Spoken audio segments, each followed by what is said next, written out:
Right back on that ass with another episode. When we talk about NFTs, there's only one podcast to tune into. This one right here. About to spit these rhymes like a masterclass. Connect your MetaMask. Half this PFP's a trash. DNS, do not smash. Crypto Poppy found a niche. Now he's getting cash. Rules ain't there yet. Please don't be rash. NFT got stepped on the scene. He made a splash like corporate cash. I just quit my job at DoorDash. Next guy's finished last. Stepped out of the ashes straight into the squanch land. Fungibly a new man. Alphabet, he's flyer than a fucking toucan. Ways to go from kangaroo land. Schiller, he a moon man. About to get goofy, go grab doofy, get a horse. My wife couldn't get my NFTs, straight up in divorce. Fuck it, take the keys to my motherfucking porch. Trash cash, let the mad bees run the course. Squanching past the knowledge like a motherfucking torch. From the outside looking in, I just got off the porch. Go AB, go AB, go. Go AB, go AB, go. Go AB, go AB, go. Go, go, go, go. Go AB, go AB, go. Go AB, go AB, go. Go AB, go AB, go. Go, go, go, go. Go AB, go AB, go. If you didn't, now you know. Like Suki's ape, I'm finna blow. TikTok's art is a trend to go. Plunging, no plunging, and capping, no capping. Been around the block and been running laps and been writing rhymes and been getting raps and keeping that ETH when dingling taps and snap in, snap out. I'm big on big clout. Don't scream, don't shout. Suck the cool cat, cool with those two. What's incoming? I can't afford you. Zed had got a horse that is glue. Sneakerheads better stick to their shoes. Creatures trending, I'm not a muse. Lost souls blow up, I'ma light the fuse. BG on sports, I bet I'm gonna listen. Cody and ZK, they men on a mission. The lawyer be lawyer while Bakra be fishing. What is the floor and how many minted? Am I gonna ape and I already hinted. Don't have an ape and it ain't no mystery. But these bad boys about to make history. Fresh ass suit at the Christie's.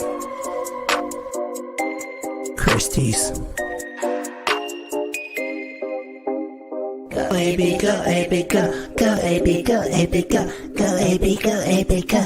Go, go, go. All right, we're back again with another edition of Limited Edition. And I just gotta say, man, we might have to switch up our functions or whatever to say that we're mature now with all those cuss words. Thanks to Ben Brand over here, man. That says he made up this whole rap. That it's pretty wicked, dude. I love it. You mentioned a lawyer in there too, I heard. Ben, I expected you to be doing the go dance or whatever it is on TikTok as soon as it popped on. You're on mute, Ben, just so you know. So you're still on mute. Still mute. This is the Zoom world we live in now, right? Post-COVID. You're on mute. Man, I just gotta say that's awesome. And I'll tell you one thing: the guy that made the whole animation, I sent him this whole thing. He's gonna make a whole brand new animation for the whole thing. Now he's the guy that he's the artist of the Roo crew. And I said to him, like, dude, hook this up because he made all the background. He did all this stuff for the whole show. He did all the aesthetics for it. So he's gonna hook it up even more. We'll come back to him in a minute. He's having technical difficulties. So, hey, we're back with the lawyer, man. Tell us what you've been up to since we talked to you last. Oh, man. Just the Lions, rolling with those. I got heavy into the winter bears. Those seem to be doing pretty well. Yeah, they are. And otherwise, just staying busy, man. In real life stuff is always a pain when you want to be, dealing with the NFTs and stuff like that. And trying to get more involved in social media. My Twitter handle is JuniorFloyd11. Please give me a follow if you get a chance, and I'll definitely follow anybody back that's watching. But otherwise, man, just trying to enjoy it and learn and check out all these different projects. What about you?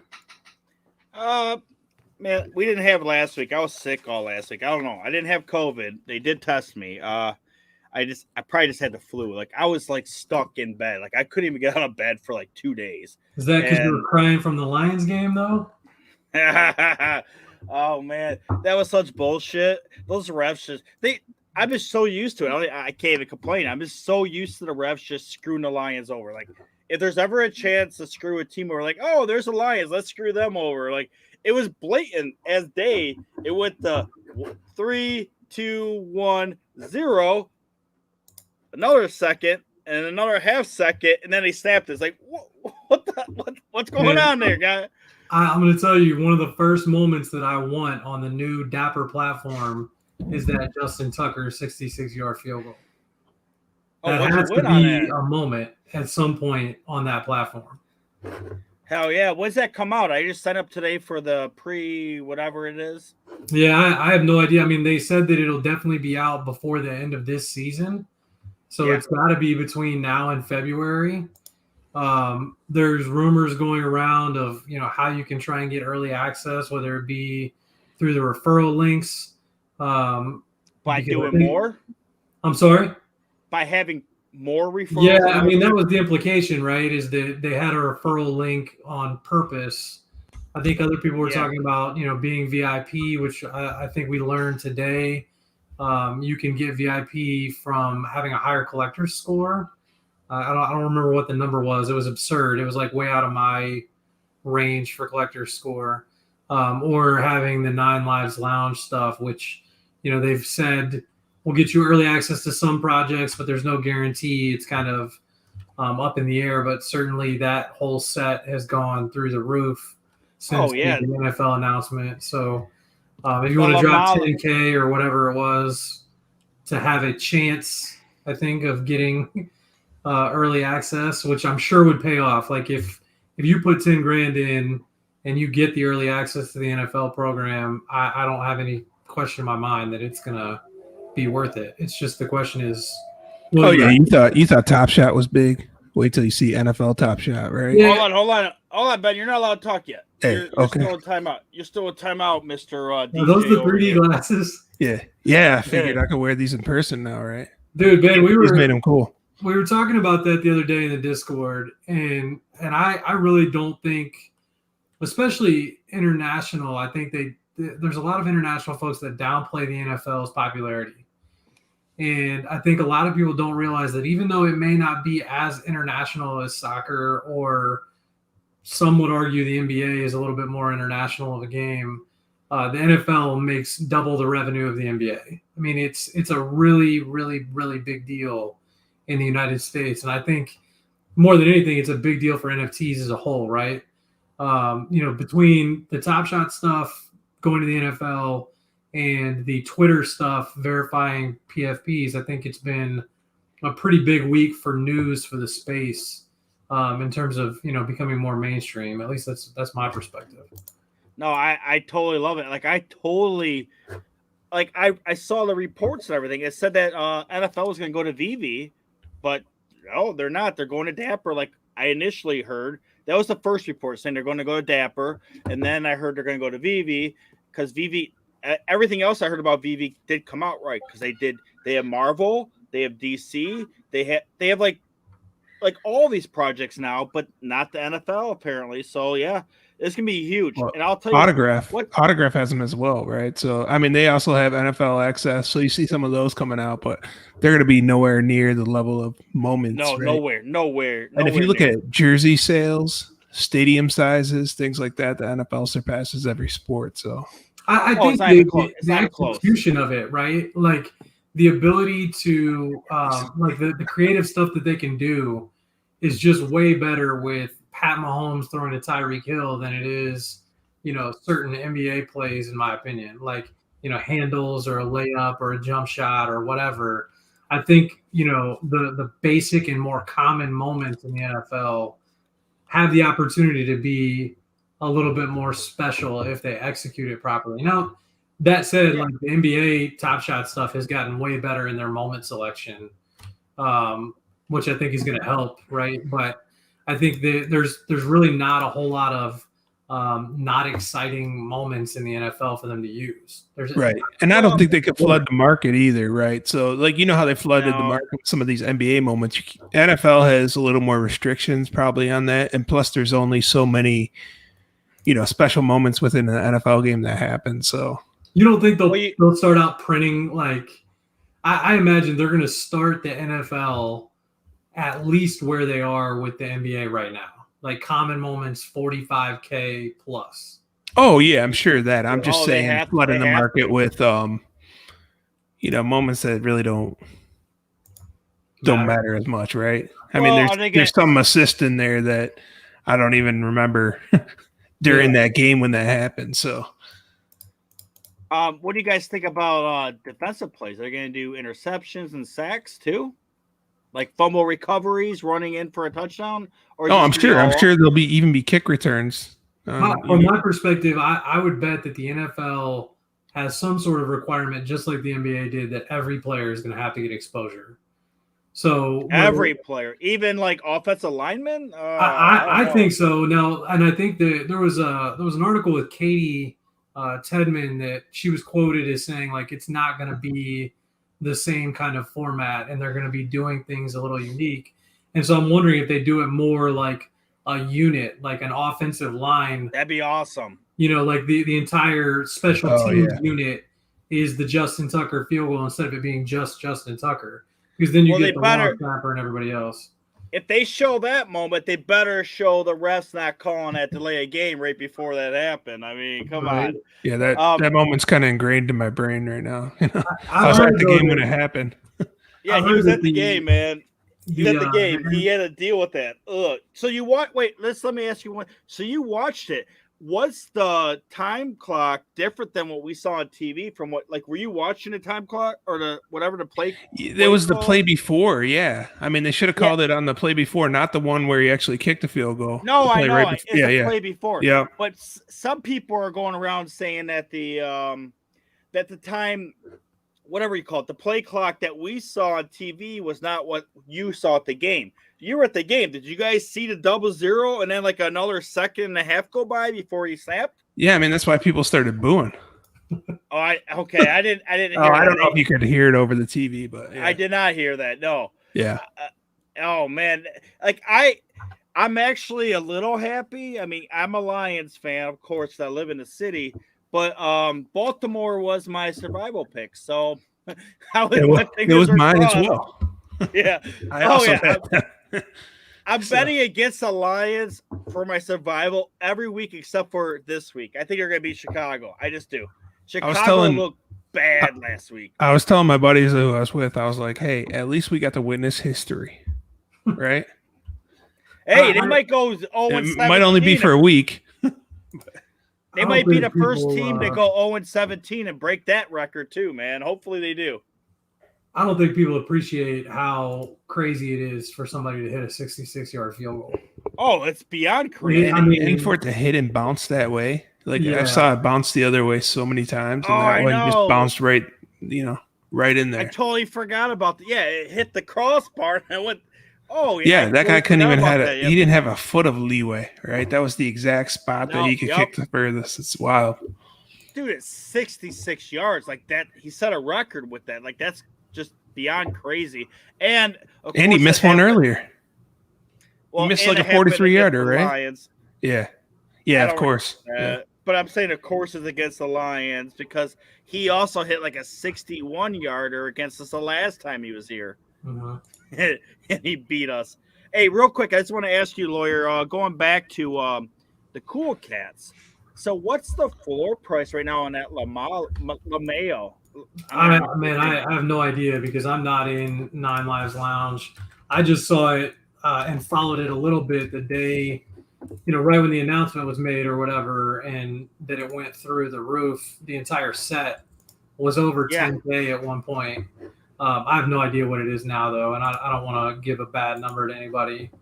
But I just asked because I just found out something. I was on my Top Shot. Excuse me. I was on my Top Shot account over the weekend, and it still shows for collections completed. It shows all my Cool Cats completed. So I went in. I bought them all back. The only two I don't have now is Giannis and LaMelo. I can't say LaMelo. Yeah. Those are the only two I don't have, and I think the total cost last time I looked was like $7,000. So I think I'm gonna sell a couple of my NFTs I'm not really in love with, and go back and buy those and get back into that whole community because I have the stamps. I mean, I have it all. The Lamelo is 6,400 right now, lowest ask. So it went up 1,200 since I looked on Saturday. Hey, whatever. I just as we'll talk later in the show, I just bought a whole bunch of those crypto chicks, and today I just bought a bunch of those bastard penguins, and I think I'm gonna like 10x my money fast. Like I already 10x my money just on the crypto chicks, and I still have two. And one's a super rare I posted for 2.5. She's a mixed exotic, and she has like that big ass trainer earring, and both of those floors right now are like 1.2. So I think 2.5 is fair for that. And hey, 2.5 buys me both those cars pretty much right now. So I live in the ETH world now. I don't even know what fiat is anymore. I'm just like, someone says like, give me $1,000, give me $100. I'm like, what's that in ETH? Yeah, you got it. Weird. It is like, do you guys even think about currency? Like aside from when you pay your bills in real life, like when you're buying something nowadays, do you even look at like what the dollar money is, or do you just look at the ETH? I only look at the ETH. My wife jokingly will go to the store and she'll come back and tell me how much she spent in ETH because she knows that like I'll think it's nothing. You know, it's less than the gas we spend on. Yeah, that's kind of how I look at. That's how I end up looking at things. Exactly. Like if it costs less than the gas fee, like I don't care. Yeah, that's what happened. I posted in the Discord the other day. Like my iPhone got smashed, like completely smashed in the trunk of our car when I was putting my son in the car seat. And I was like, oh crap, you know, I'm gonna have to buy a new phone or whatever. I had Apple Care, but I was like, they're not gonna cover this because this isn't just me dropping it. And so I was like, oh, 1,300. They do cover that. Well, I found that out. They did cover it, and it was like $99. But at the time, I was like, $1,300 in ETH is like what, 0.3 or something? Like I know. That's how I look at shit too. It doesn't even matter anymore. Like my kids, they wanted to their phones. They had like the iPhone 10s or something, and they wanted the new ones. And I went on there. I bought them all the new ones, but they don't come out to the end of October. And they're like, no, we want them today. I'm like, all right. So I went in there and canceled all those, and they all won. They got like the iPro 12 Max, which are probably like, I don't even know, like $1,000, $1,100. So it's like $300 cheaper than what I was paying for their other ones. And I was like, all right, I'll just sell NFT and transfer it out, and bam, like it's so sick now. How I don't know. It hopefully this keeps going up. Like I was on a Twitter Spaces the other day, and there were a lot of people pointing out the negative signs of showing a bear market and showing a big decline. And they said, I totally disagree with them, but they said, once Shaquille O'Neal comes into it and starts endorsing a product, that means we're oversaturated. It's all going to go to shit. I totally disagree with that. I think once Shaquille O'Neal comes into it, he's going to bring a lot more people into it and bring more money into it. But what do you guys' take on that? I'm not a fan of the creatures. Well, no, forget about the creatures. I don't know what the. I mean, obviously, I wasn't there. I don't know exactly what was said, but I'm not sure how bringing more people in is a negative for the space. Yeah, especially Shaquille O'Neal. That seems like a weird. I know. The reality is, like, right. I think we've seen a lot of these celebrities don't bring in a ton of new people. To me, it's the news, like the NFL and Dapper and the Twitter PFP stuff. That's the kind of stuff that converts people that have not been in the space and brings them in. Yes. I don't think somebody's going to follow Shaq in to spend 10 grand on a JPEG, right? I think that's like, but the other part of it is, and I think we've learned this from Top Shot, is 10,000 in these projects is not a big number. Yeah, I mean, they did, right, because of the floor hop so much, but I don't know if they were new people. I think there were people that were probably already in the space. Yeah, like if you know what I would like if Dr. Phil jumps in and says, "Hey, I'm endorsing this PFP," like that guy, like maybe it's hit its head at that point, right? or Oprah. Like if Oprah's Well, like, "Hey everybody, you want an NFT? You want an NFT?" It's like under your floor is like a iPad with the NFT showing what you want. Like, yeah, but no, they basically said once Shaq came in that the whole NFT scene is kind of jumping the shark. I'm like, that's totally opposite of how I feel. Like I totally disagree with these guys. It was like 3 guys against just me. I'm like, I totally disagree with the guys. Like it's like Ashton Kutcher coming with his project and other people like and Gary V just kind of like I know it's been like 2-3 months and that's like a year now in NFT world, but there's still a lot of people following Gary V into the scene, and him alone, just Gary V alone is probably going to bring like 30 million people, I would think, and just him alone.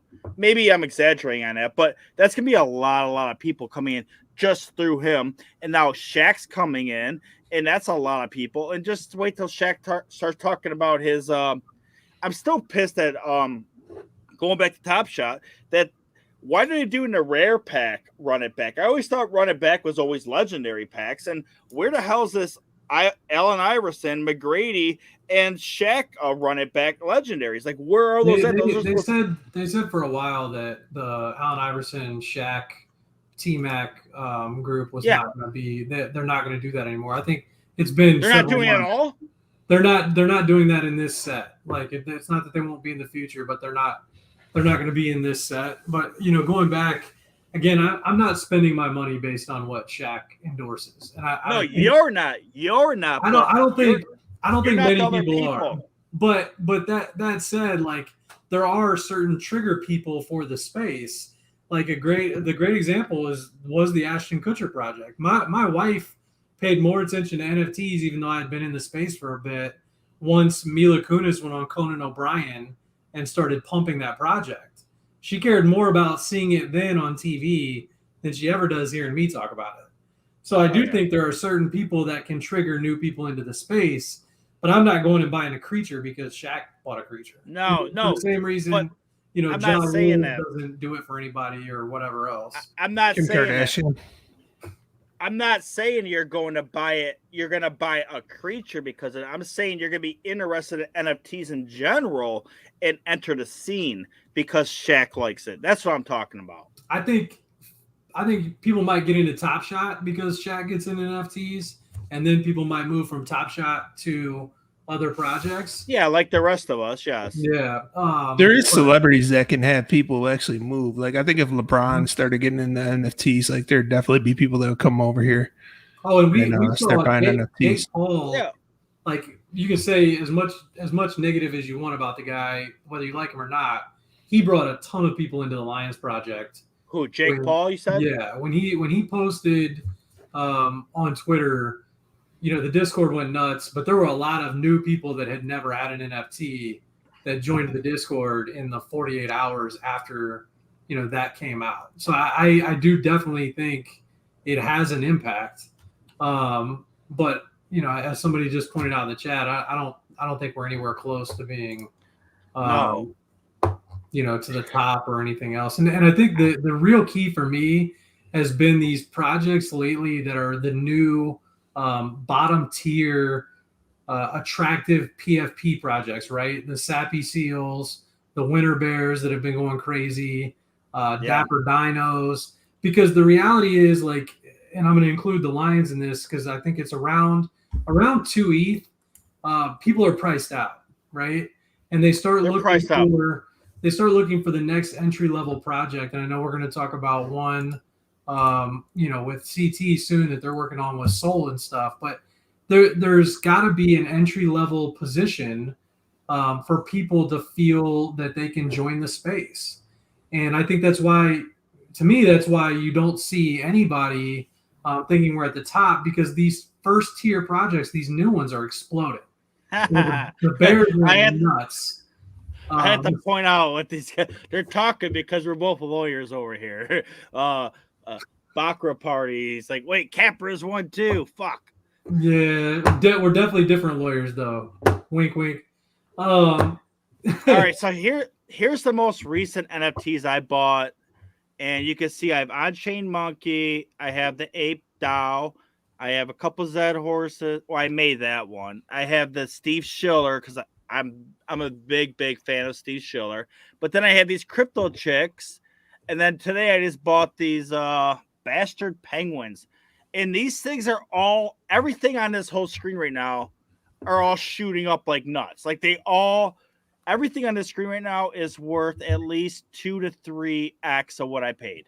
Like that means we're not at the top. Like apparently, for real. Like these are all nothing projects. Like what are these projects? I don't even know. I only buy these projects because like I'm in Discords with you guys, and someone's like, "Hey, look at this." I'm like, "All right." Someone posted. I just go buy. I go buy like 3 or 4 of them every time someone posts in Squatchland. They're like, "Hey, go buy," or don't even say go buy this. Like, "Hey, anybody see this?" I'm like, "Give a link," and they send me a link. Boom, I go buy it, and I bought every single one of these on secondary. I except for the ape DAO. I mean, because that was all minted to us. I own it, but everything else, I missed out. No, I bought the crypto chicks on. I minted those, but I bought all these bastards secondary market, and you can see the prices. Can you see it? Is it too little? I mean, I think if you look at all of these, though, there's a pretty clear explanation, at least in my mind, that new people to the space need an entry level PFP and community that they can get involved in. And Penguins, Bored Ape Yacht Club, there's an explanation for all of them. The cute animals, the other, ape derivatives, the DAOs, they all have kind of a reason that people want to get involved, at least from my perspective. And it kind of tells me that we're still so early because there's so many people that want to that have been in the space and want to speculate on these projects, or they're new and they want to get in. And that's why, like, to me, the cute profile pictures, the winter bears, sappy seals, those are exploding. And I think the women's projects, right? The crypto chicks, boss beauties, World of Women is priced out for a lot of people. So, for sure, it's way too high. Yeah, seeing these other 2 projects that are having a lot of success because there's hopefully going to be more women getting involved in the space, and they're going to have success, and they want to have something that resonates with them or whatever. And so I think that's why you're seeing that these projects are having, more success. Yeah. I want to add one more thing to what you said before we bring on the other 2 people. Actually, I only see corporate trash. I don't see stick. How do you say his name? How do you say a guy's name? TikTok.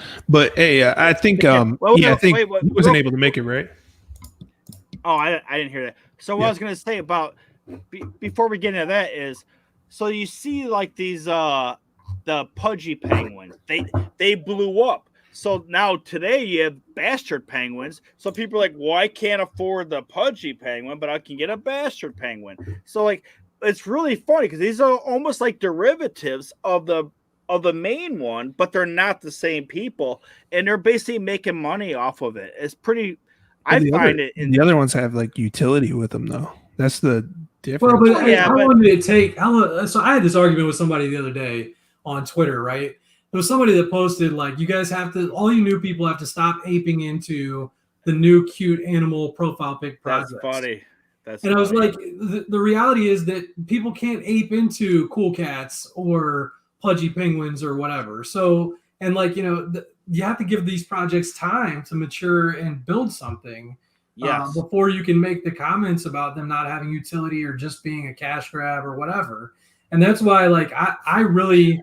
And I'm not going to, I mean, there's a lot of new projects, though, that have like roadmaps and things that, I mean, even your project, right? The Rue Crew has a bunch of utility and. We do, but we don't have the exposure yet. And right. I'll get into that later. I want to bring on the guests in a second. I just had 2 things to say before we do that. One thing for you, lawyer, is so for if they, going back to the NFL again, if they do like let's say they do like an awesome blocking scheme or whatever they do for the offensive linemen, like they'll show, like, I really hope they do it kind of like how they do it like in NFL, where they show the play like in slow motion and put like circles over it and like zoom in and show like he did this and they did a switch and he did the block. Like, that'd be awesome if they did it like that. But I don't know if I think you'll see, from my perspective, I think you'll see unit plays. So if they give Mahomes, you know, a long time in the pocket and then he throws an 80-yard bomb or whatever, you're going to see them give him the time in the pocket all the way through the end of the play. And it's going to be more of like a team style play than it is, you know, showing the left guard getting a pancake on a defensive tackle or whatever. Yeah, but they have to like show like an awesome block. Where, Yeah, like, because no one's knocks gonna the want to guy just off. buy it because it's No, great, great blocking play, right? I don't think I they mean, can sell and those. then you don't show I the don't- throw on top of that. That I don't know. They if that'd can't. be They wrong. can't do that. They I can't know- do it. They I don't know even that in the sell those NBA cards. In the NBA, they had You an get Usman agreement on. that they were required to include every player. So if a Yeah, player but that's played, different. In the I know, NBA, I know, every but player. I just anticipate they're going to find a way. The Players Association is going to make them have some sort of way to show every player. But I know we want to get CT on, so I don't want to get too far on a tangent. And my other thing I want to bring up is Ben cut out earlier. Dude, that rap is sick. So tell us about your rap history, man. Like you have to talk about that before we go further, because like that song is awesome. Like you brought up the lawyer, you brought up Corporate Trash who's coming on, and you brought up a lot of cool shit. Like, and you also dissed on on the Creatures, was it? Or Yeah, the something? Creatures. The Creatures and a little bit of the Sneakerheads, but that's all right? So It tell us wasn't about too your harsh.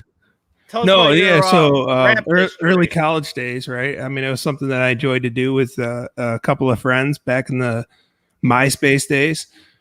We had a little almost like rap group called the Blazing Caucasians, and it was cool at the time, and I saw this as an opportunity to see if I still had it, so I thought I'd put something together. I know it's kind of exclusive to Squanchland, but I figured everybody could vibe with it. If they like it, they like it, or if not, Not chicken. I got you, chicken.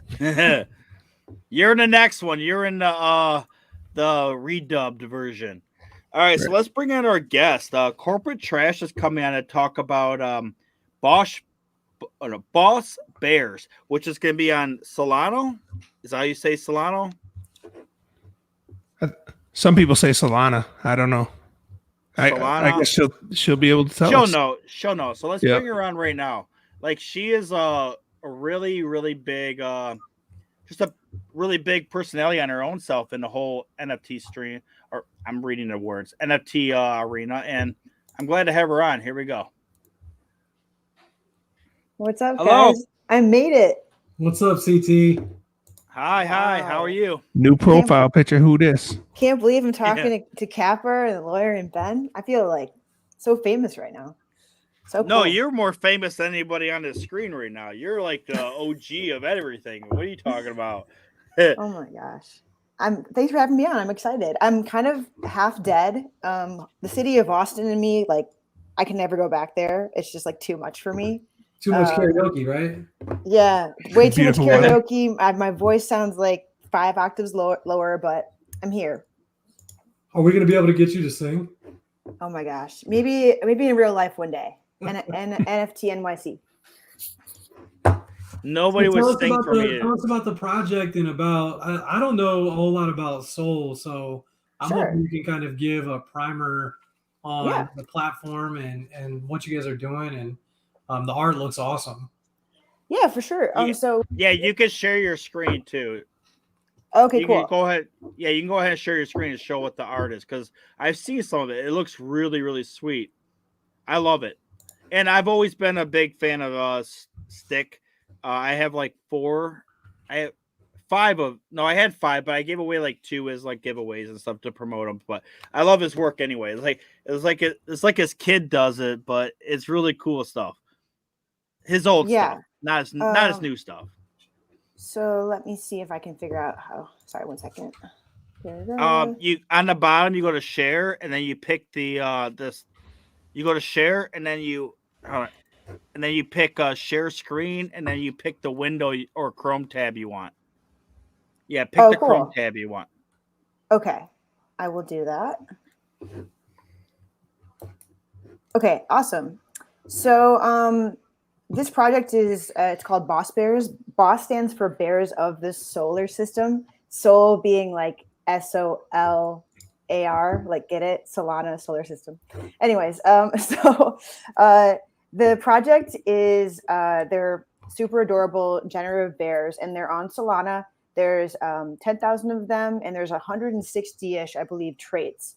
And so you can see the trait combinations. The art has kind of just been finished. And so we're working through right now getting the website going. And the reason that we want this, the reason that we think this is going to be really successful is because on Solana, it's a very young blockchain. It's pretty new. All the projects on it, a lot of them, the quality isn't very high. There are some copy and paste projects from Ethereum on Solana. But it's a really powerful network. It's actually faster and more efficient than Ethereum and Bitcoin combined. It can handle way more transactions, and there's no gas fees on it, which is pretty cool. For the bears, let me scroll down. You can see more pictures of the bears here. Oh, we can't. It's not on the screen yet. Oh, it's not on the screen? No, you didn't share it yet.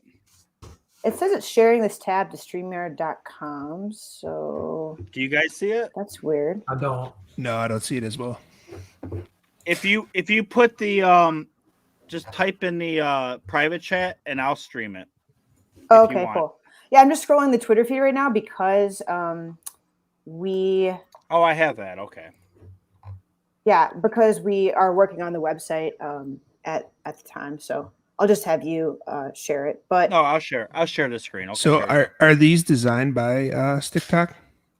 So they're designed by some friends of StixkBOSS, and right now we're working through just finalizing all of the traits and all of the art.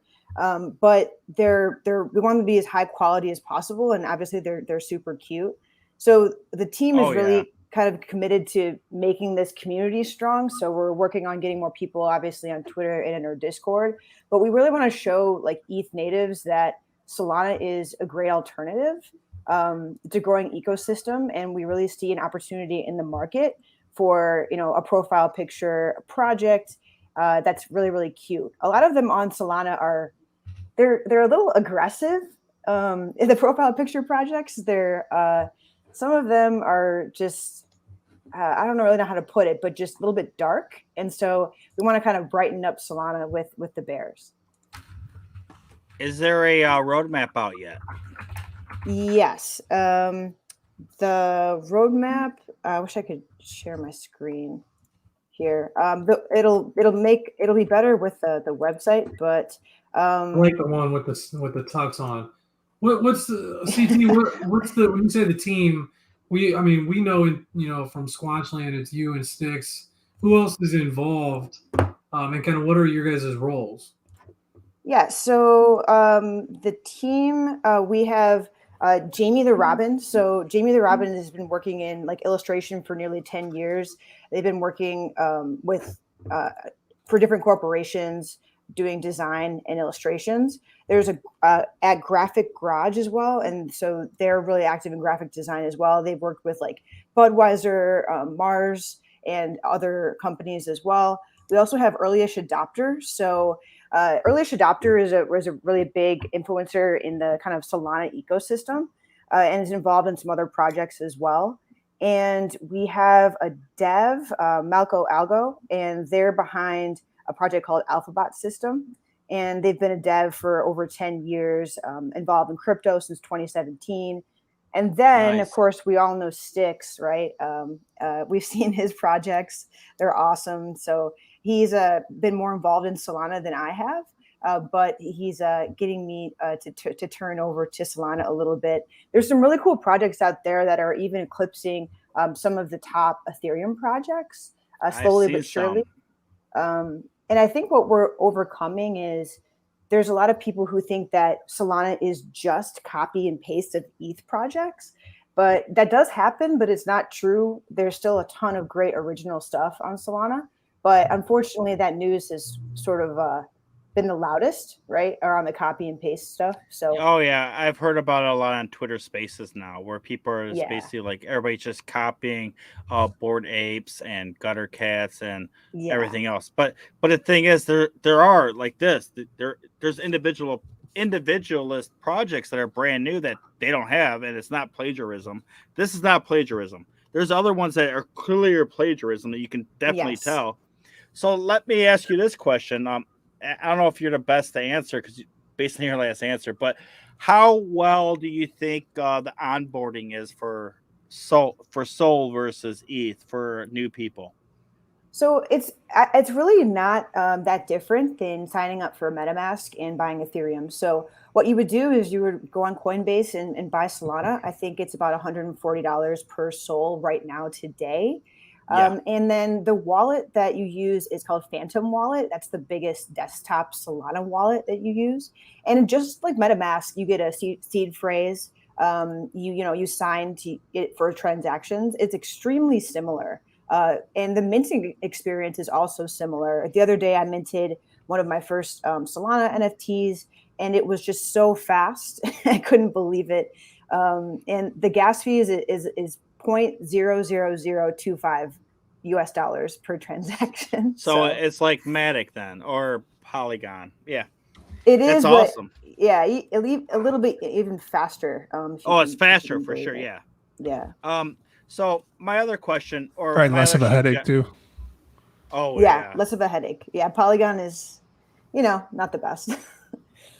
Yeah, I kind of like. Well, once your money's on Polygon, it's awesome. But True. getting your money there and back is not. But I'll go into this later on.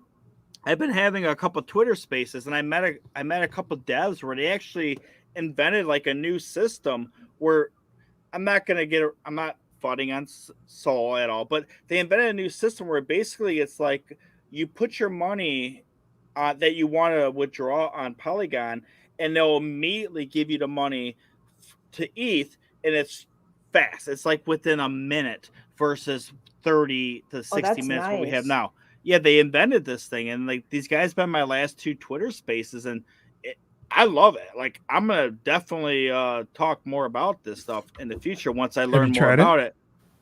No, I'm saying as I learn more about it, I'm definitely gonna promote it. Like if this thing works, these guys, that's like breakthrough. And they're also talking about which will help Sol. Is that what we're calling it? Sol? What will help Sol is it works with multiple different ecosystems. So you can do it with the Sol, you can do it with the Gala, you can do it with Polygon and ETH. So it works with everything, and they're trying to work out a new bridge system where basically you can have a token on one and it'll show up on another, and then it'll disappear from that once you're done using it on there, and then you won't get charged as much to burn it because you get to burn it every time you move it. And this is going to basically decrease all the cost of burning the stuff. So like basically, like let's say you let's just say like Zedrun, how Zedrun first started, where it was on ETH. So like you buy your horse on ETH and you could keep it on ETH, but you could keep racing it on Polygon, but the cost would be too high because every time you transfer it over here and transfer it back, you get to burn it twice and you just get charged too much money. So eventually somebody's going to come out with a system where everything just works together fluidly and pretty much gasless, which will be great for everything. But I want to ask you a couple more questions about your project though, for sure. So where did he get this idea from? Like, why did he decide to go to this platform for this? So so Stix really wanted to bring like a high quality, like kind of cute art project to Solana. So I just put in the private chat the highest ever Solana NFT sale, and it's from a project called Degenerate Ape Academy. And most of the NFTs in Solana do look like that. It's kind of like intense, like very. I don't want to say like aggressive, but they're all a little bit dark. I'm gonna share it. Cool. Yeah, I like it. It's an ape. It's like a scary ape, like a Kong ape. Which one is it? It reminds me of the people that really like the look of the mutant ape yacht club, which there it is. is Yes. aggressive. I think is a fair word. Yeah, so Sticks, I mean, he's really looking for Boss Bears. We want to be kind of the adorable, like top project on Solana and become, the gateway into the ecosystem for people who otherwise wouldn't consider Solana. Solana is a super young ecosystem. To give you some perspective, the first Solana NFT was minted in March of this year, March 26th, actually. The So, first one ever. Wow. yeah. And so we're, because of that, actually Solana NFT projects, some of them are facing similar challenges to early Ethereum NFT projects, and they're trying to find their way at being a young ecosystem. But there's a huge opportunity with Boss Bears to become, I mean, I don't want to say blue chip, I think it's overused a little bit, but we want to be up there with the top 5 projects right now, which is Solana Monkey Business, Thugbirds, Galactic Gecko Space Garage, and everyone loves the geckos, and then the Ape Academy, which we're looking at right now. I have to look that up. How much is $1 million in a Solana? Aren't they like 130? 5,980 SOL. Are they like 130 SOL right now? Is that what it is? So it's SOL. Why do you guys keep letting me say another word? Okay. That's the full word, right? Solana. Yeah. Well, you can say Solana. Either way. I think it's a really good point, because it goes back to what we were talking about earlier, that people want an entry level cute PFP, right? And I think you guys are coming in at a great time with a great product. I mean, the art looks great. To be that opportunity, and especially you've got it going for you that it's a new platform. So I'm looking forward to supporting you guys and learning all about Solana and getting on that platform a little bit too. Yeah, what about rarity? So yeah, they'll have there will be various rarity levels, and they'll also be available for sale on the secondary Solana NFT marketplaces. So there's no OpenSea. OpenSea doesn't work with Solana NFTs yet, but there are marketplaces like SoulSea, Solanart, and Digital Eyes, and those are the most popular Solana marketplaces. I think SoulSea and Solanart are kind of neck and neck, but again, it's so young that I think one of them is trying to be, dominant as well.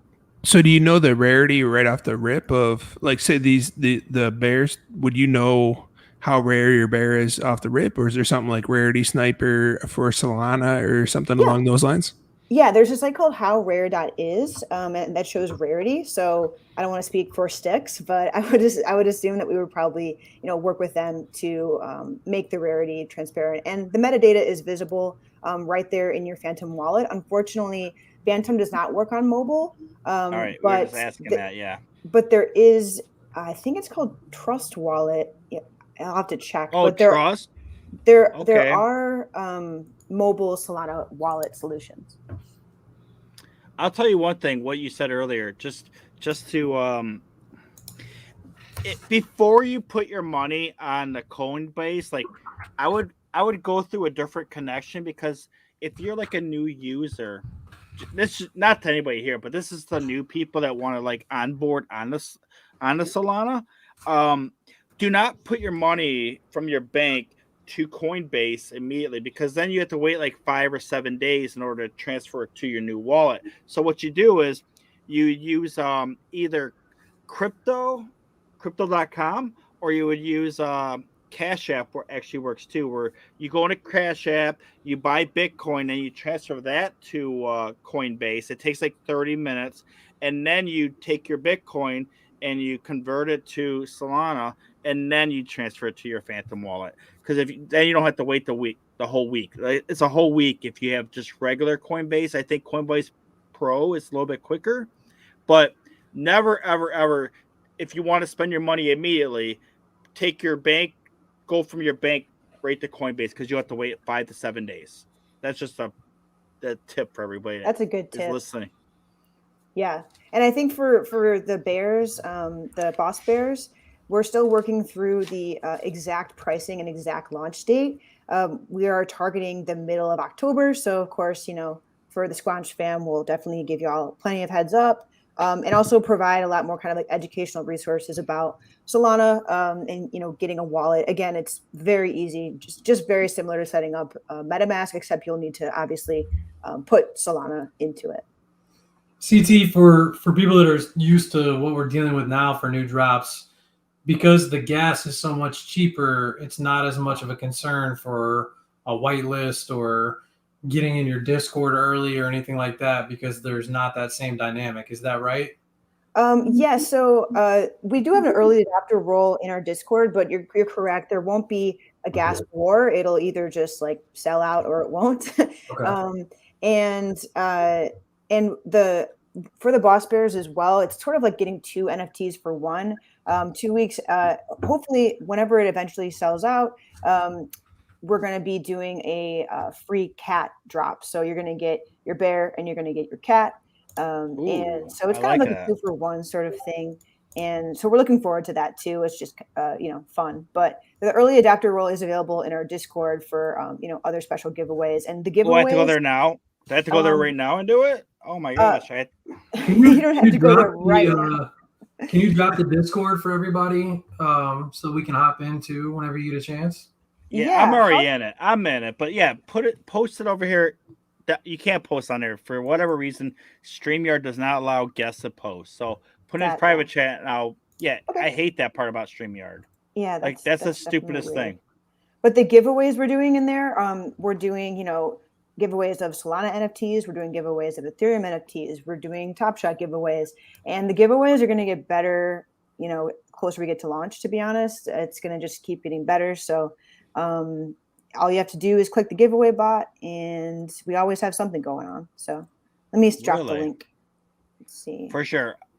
I'm going to show off what I own from Stick. There we go. Those are mine. I still don't have a Stick Talk yet. They're still working out pricing, Mike, in the comments. I had 5 of them, but I gave everything away, man. I don't even know what I do. They're so funny. I love my Stick Talk. It's hilarious. Yeah, it is. I love them. CT, yours was his ape, or your ape, right? Yeah, it's so funny. It makes me laugh whenever I look at it. It's so good. So CT, what's your favorite NFT that you've purchased in the last few days, and kind of what have you been up to on a personal level? Well, I gotta say, with the bear theme, I do, love the winter bears. I have 3 of them. I got them on secondary. I missed the mint because I was like living my life or something stupid like that. But I did get 3 of them. I missed them too. Yeah. For 0.1 each. So I don't know. I feel good about those. I really like those. And then personally, I've just been, working on boss bears. I'm still writing for sites like Moment Ranks. I'm now doing the Evaluate Market newsletter. So a lot of writing gigs in the NFT space, which is really cool. I'm a curious person. I always like to learn about NFTs. And so if I, can write about them, I love doing that. And you still have a real life job. And I still have a real life job, which is like, kind of killing my buzz, but health insurance is cool, so it is what it is. Yeah. CT, Moment Ranks has like a new beta coming out, right? Yeah, Moment Ranks. If you check their Twitter account, they're releasing sort of like the. It's weird. I never say this out loud. It's sort of like the WGMI.io, where you can see the value of all your NFTs across your collection. They're releasing. Wow. And wait, all NFTs or just all NFTs? All NFTs, and it's free. So yeah, if you have any feedback on that, I mean, honestly, when it goes live, I would love to. I can send it to the team. They're looking to improve it. I think it's in beta still, but they've been working on it for a long time.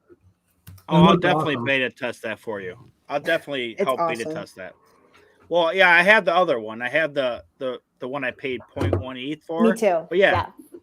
Oh, it's the best thing ever because you can sort it by trades and offers, and yeah, I love it. It's the best investment I ever made because it also helps me evaluate like what I should get rid of and buy more of. It really helps out in a lot of different areas. Yes.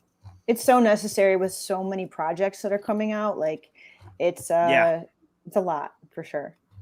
Now, what what I would suggest to you right off the bat is for them to also incorporate rarity tools into it as well, so that you have right off the bat, like just the spit out, like kind of what I'm not gonna say it out loud, but spit out basically what the scraping would be like too. I would do something like that as well. Yeah, I that would mean, you be make a one-stop place. That'd be great. yeah, it would. If you had both of those in one spot, so you can like basically just see what the valuation of your stuff is, and then you can click it and you can see individually what they're all worth, and then you can go to a new project and see what you can go buy. And yeah, I mean, yeah, it would be awesome in a one-stop shop. Nobody has it yet, and as we already said, not here, but as I had too many Twitter spaces, but yeah, everybody kind of says we're in the infancy right now of NFTs in the whole space. Like but we don't even know what the best NFT is yet. Like we see the ones we have out now, but who knows what's going to be the best? Like right now, in my opinion, as we said, Zed Run is probably number one. Then you have Axie Infinity, and you also have Top Shot, which is up there, and you have some others too, some other really good ones. I'm not leaving people out on purpose, but a lot of people feel that we're so like just young right now in the NFT space that we don't like something's going to come around. It's just going to blow up, and then somebody else is going to blow that up, and then blow that up, and like who knows where we're going to be. Like as we all know, like 1 week in NFT world is like a month, so you go like 3 months, it's like almost a year. Like what happens in 1 year? Like what? Let me just ask everybody here right now that question. Like, what do you guys see is going to happen in the NFT space for? I say 6 months from now, not even 1 year. That's too far. 6 months from now, what do you guys think? I'm hoping that we see more big brands follow the lead of, Time Magazine and stuff like that. And rather than like an experiment, that they really get into NFTs. I'm hoping we see that and that'll become like more like quote normalized. So I kind of predict that. But the best part about this space and why I love it is just because there's so much opportunity. I mean, with Boss Bears, we want to get people to look outside the Ethereum blockchain and see like there's actually a lot of stuff outside of it. I mean, I did a story the other day on Tezos as well, and Hen, and I've been dipping into that, and I'm not trying to overwhelm myself, but no, I love Hen. There's so much opportunity out there, and I don't really know what's going to happen in the next 6 months, but I'll probably still be squanching up with you guys. So.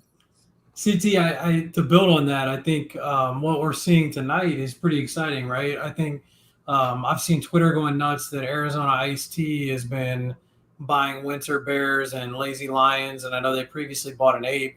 And I think what I think is going to be really interesting is when a brand starts to buy NFTs and they incorporate what Swicky has been doing. For anybody that's watching that's not familiar with Top Shot or Twitter is at Top Shot Swicky. What she's doing is phenomenal in my opinion. She's taking, her ape that she owns and creating IP and a brand and a personality and really, milking every bit of her IP out of her NFT. And so what I really think is going to be awesome is when you see someone like Arizona Iced Tea that takes the NFTs that they own and they run with the IP on it, right? So if you look at a brand like Arizona Iced Tea, what they can do, not that, Swicky can't, do it herself, which is amazing what she's doing, but the resources that Arizona Iced Tea has to do those kind of things is a different level, right? So if they buy a lion or an ape or whatever, what they could do in the branding space and the IP space and everything else, or a lot of these other big entities, I think. Even DraftKings, right? With their contest. Yeah. I mean, I think that's where things get really exciting for the space because they're basically creating their own stories around these characters. And I think what Swicky is doing is the pinnacle, in my opinion, of what this space could be 6 months from now. I think I'm trying to follow everything that she does and see it and watch it. If you guys haven't seen, she did a mural of her ape in LA, and it's just incredible. So definitely check her out if you guys haven't already. I think that's the future of the space in my opinion. Sure. Yeah, we got people calling you a simp. We got people calling you a simp in the chat, but I agree. Hey, I mean, she's doing great, so it She's is the what it best. is. She's the best. Yes, she's Hey, you're breaking up. I think. Cappy, you're Me? breaking up. Oh, he's broken up. No. No. Yeah, I can see you a little bit. It looks like you're coming back into focus. You guys just keep talking. I think he's coming back. Ben, what does your shirt say? It says sexy and I know it. Remember them? Wow, that's a flashback. Nice. Yeah. Am I back yet or no? Yeah, You're we can back. hear Yeah, you. you're good, man. Yeah, what I was gonna say about Swiki is also because she's actually making what? Breaking up again. God damn it. But yeah, Swiki is amazing She's making because passive income. Kiki is actually a part of Punk's comic too, and we haven't even seen the tip of the iceberg of Punk's comic. I'm just salty because I don't own any, but they could really do huge things. Don't they have another mint coming up tomorrow or something? A public mint or something? Anyways, they have a lot coming up, and so we haven't even seen really the beginning of Kiki, in my opinion. Yeah, I think they have like planets or something like that coming up. It's like 0.5 mint. Yeah. Well, who is it? It's Jenkins the Valet that's got its own NFT and its own writing, where they're basically building out the character, right? Yeah. So I think, it's definitely the tip of the iceberg on what can be done in this space. And it's part of like my purchase decisions personally. Like when I invested in a lion, I didn't want some lion that was like, had a lot going on or whatever. I wanted a clean one because in the event this goes where we think it's going to go 6 months or a year from now, I want to be able to build out the IP of the projects that I really care about. I'm priced out of an ape, right? But I think that's like finding the projects that you really love or what utility can you bring to the NFT versus what can the devs do for you. Well, like you said earlier too, like people are priced out of a lot of things. Like I'm priced out of a lion now, pretty much.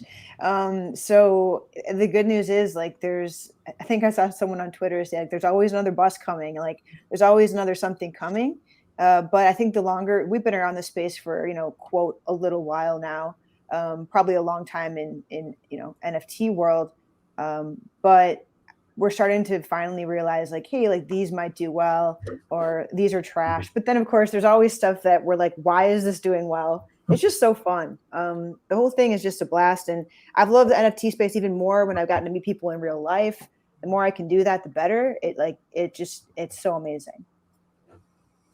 Yeah, it's great seeing like people build their own personal brands, like you and Swiki and Newbie and Plunge Father and Capper here, Ben, whoever is building their own reputations. It's cool to see. Did we ever get Capper back? I don't think we did. No, I mean I think he's still struggling a little bit over there. He's glitchy a little bit. Yeah. So Ben, what have you been up to lately, and kind of what's caught your eye, or what have you been buying lately? So I was involved in the ICP project. So Shaggy 2 Dope put out his first NFT, kind of served as a mint pass. He was only doing 5 to start. Wanted to kind of see how it goes. Donated some of the proceeds to charity, and then for everybody who was holding one of those, they're going to do a snapshot, and they're going to get a special gift. What that is yet? Not really sure. I'd have to talk to him more. But and then anybody who holds in the future will be eligible for like any future NFT drops that he does or he's involved with. So it was just a gutter cat that was remixed from Cat D's gutter cat. Mm-hmm. So that auction actually ended tonight. So that's the project that I've been kind of working on in the background. But outside of that, the gutter species came out, right? So 4 is a dog and 3 is a pigeon. So I grabbed myself a couple dogs. I think those are going to end up being pretty big. Right? I mean, there's going to be 3,000 of each, Oh, right? So 3,000 pigeons, 3,000 dogs. But to me, I think the dogs are going to be the bigger one out of the actually three, right? I think they're going to be bigger than the rats too. A lot of people think the rats will actually go up after they reveal themselves, but if you look at the photos of the dogs that they keep previewing, they look pretty great in my opinion. Yeah, I saw the green one was going around earlier, the green dog, and I mean, Yeah, they but look cool. they had a tatted one too with the black sleeve over his face, and he looked pretty good as well. I only have a rat. I don't have anything else. Actually, I had mint passes, but then I paper handed them because I like wanted to buy something else that was probably stupid. But I only have a rat left. But I don't know. Sometimes I feel like I definitely sell things too early. I do that too. I sold my Yeah. gutter cat too early. You know, like it is what it is. The subduct, right? The subduct, they didn't give me 100 volt, like they were supposed to, but they said they took a snapshot 10 days earlier, even You though were rugged by the sub. yeah. So I'm like, I'm done with these guys. I'm gonna paper hand them or whatever, So I think I made like probably 0.3 off of them after gas fee or whatever, the fees that are involved, and then immediately like 5 days later it went to 4 ETH. So That's painful, man. yeah, I sold them at like 1.8. Mine was anonymized. Lawyer, did you sell that too? At So- like point the anonymized? So that project is my favorite project I've ever been involved in. Which one? Anonymize. Okay. And it was, free. The first 2,000, for anybody that didn't know, the first 2,000 were free. I don't, CT, you didn't get one of the free ones, did you? I did, and like I just sold it. Like I'm an idiot. Like that's well, I how think, it is. like, it went viral, right? And because it was one of the first free mints, I think. Yeah, it was. And I remember it got posted in the Discord, and it was already sold out by the time I saw it. And I immediately went and bought one for like 0.41, and I was like, "What an idiot!" Like I bought a pixelated mouse. I have no idea what it does. It was the epitome of what we do all day. Yeah, it was the epitome of somebody posting things and people being excited and buying it without thinking about it or whatever. And really, what at that point we should have just read what it was about, and we would have understood that if you pulled your mice together, you were much better off because you could stake them. The only way to make more mice, right? There were 10,000 mice total, but the only way to make more of the mice and mint them was if you staked the first 2,000 mice and you used the tokens you got from staking to mint more mice. And as the number minted went up, the amount of tokens that you had to have went up. So really, the earlier you got in and you staked with more mice, the max you could have is 10 staked at one time, the more other mice you can mint. The where it really got interesting and it became a game theory, and this is where I fell in love with the project. So I bought it 0.41, and like an hour later sold at like 0.8 or something, which I think is similar to what CT I think you did, right? We took profit. We're like, these mice are ridiculous, and we got out. Later that night, I realized what was actually happening with the project and how fun it was, and I bought back in at like 0.9 or something. And what was happening is there's half of the people are staking the mice to be able to mint more, and then the other half are re-rolling their common mice by burning them, and you automatically get a new one, and they're trying to get rarer traits, right? So all you had to do is pay gas, and you could burn your mouse, and you'd get a new one. But that if you burn it, it took away from the 10,000 that could be available. So while some people are staking and there's not a lot of supply on the market, other people are lowering the supply that's possible by burning their mice over and over and over again. Like I burnt like 20 something mice trying to get rare ones. And then eventually I was like, I've got to get out of this with my money. And I sold at like 1.4 or something around there. And part of it was that, you would think that at the end, once all the mice are minted or burnt and there's none left, everybody's just going to dump on the floor because the project's essentially over at that point. But what they did is like the last day they announced that they were going to have breeding and evolution and all these other things that are going to be built off of the staking. And by that point, I was already out, and that's when, they went. I think a couple of days ago they were like 4 ETH or something floor. They're probably even higher now. No, they think they fell back down to like low, like the threes. But the more like lawyer, like the more you explain that, like I'm just sitting here like FOMO raging that I so sold mine. Like I don't even want to hear it. It's just it's bad. It was so much fun. Like, and I know, like in NFTs, like I feel like a lot of times we buy this stuff and it just sits in our wallet.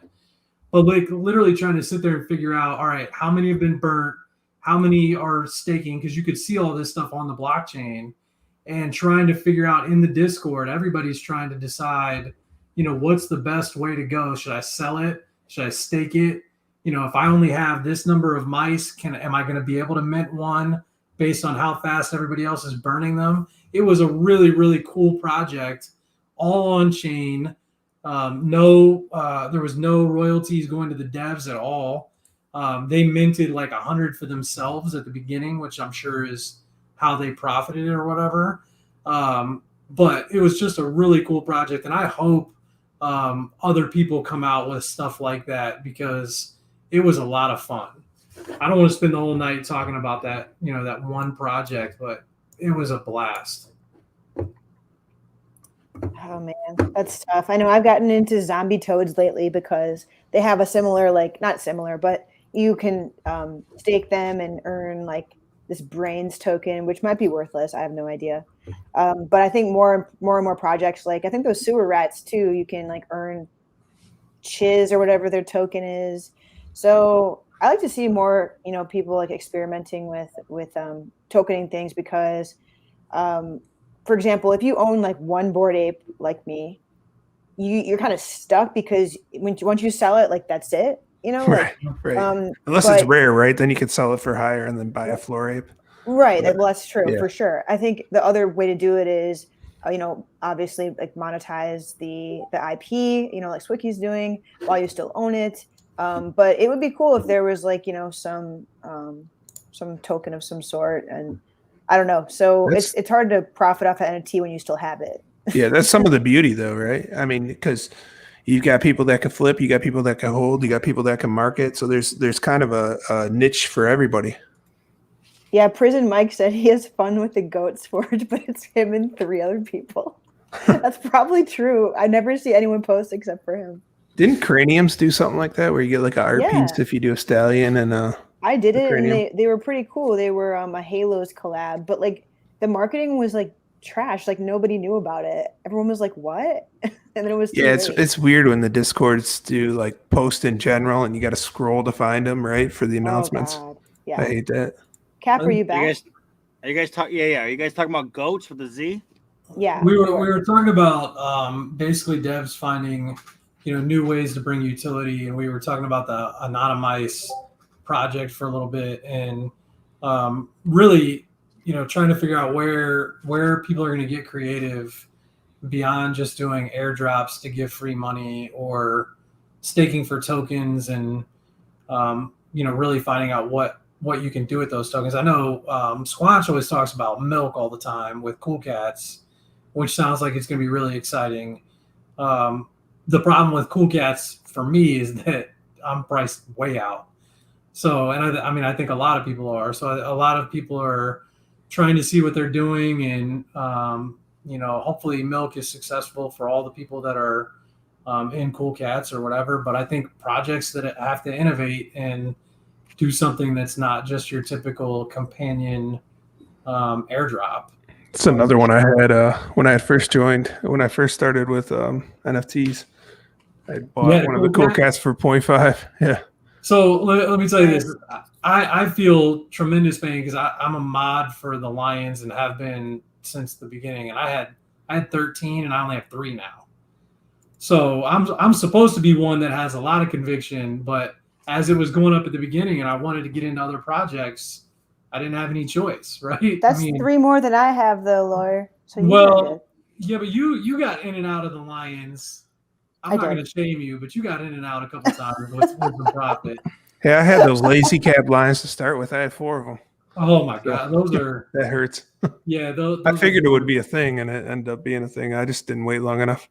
Those are. I never got my rare. roar dollars. I'm kind of pissed about that.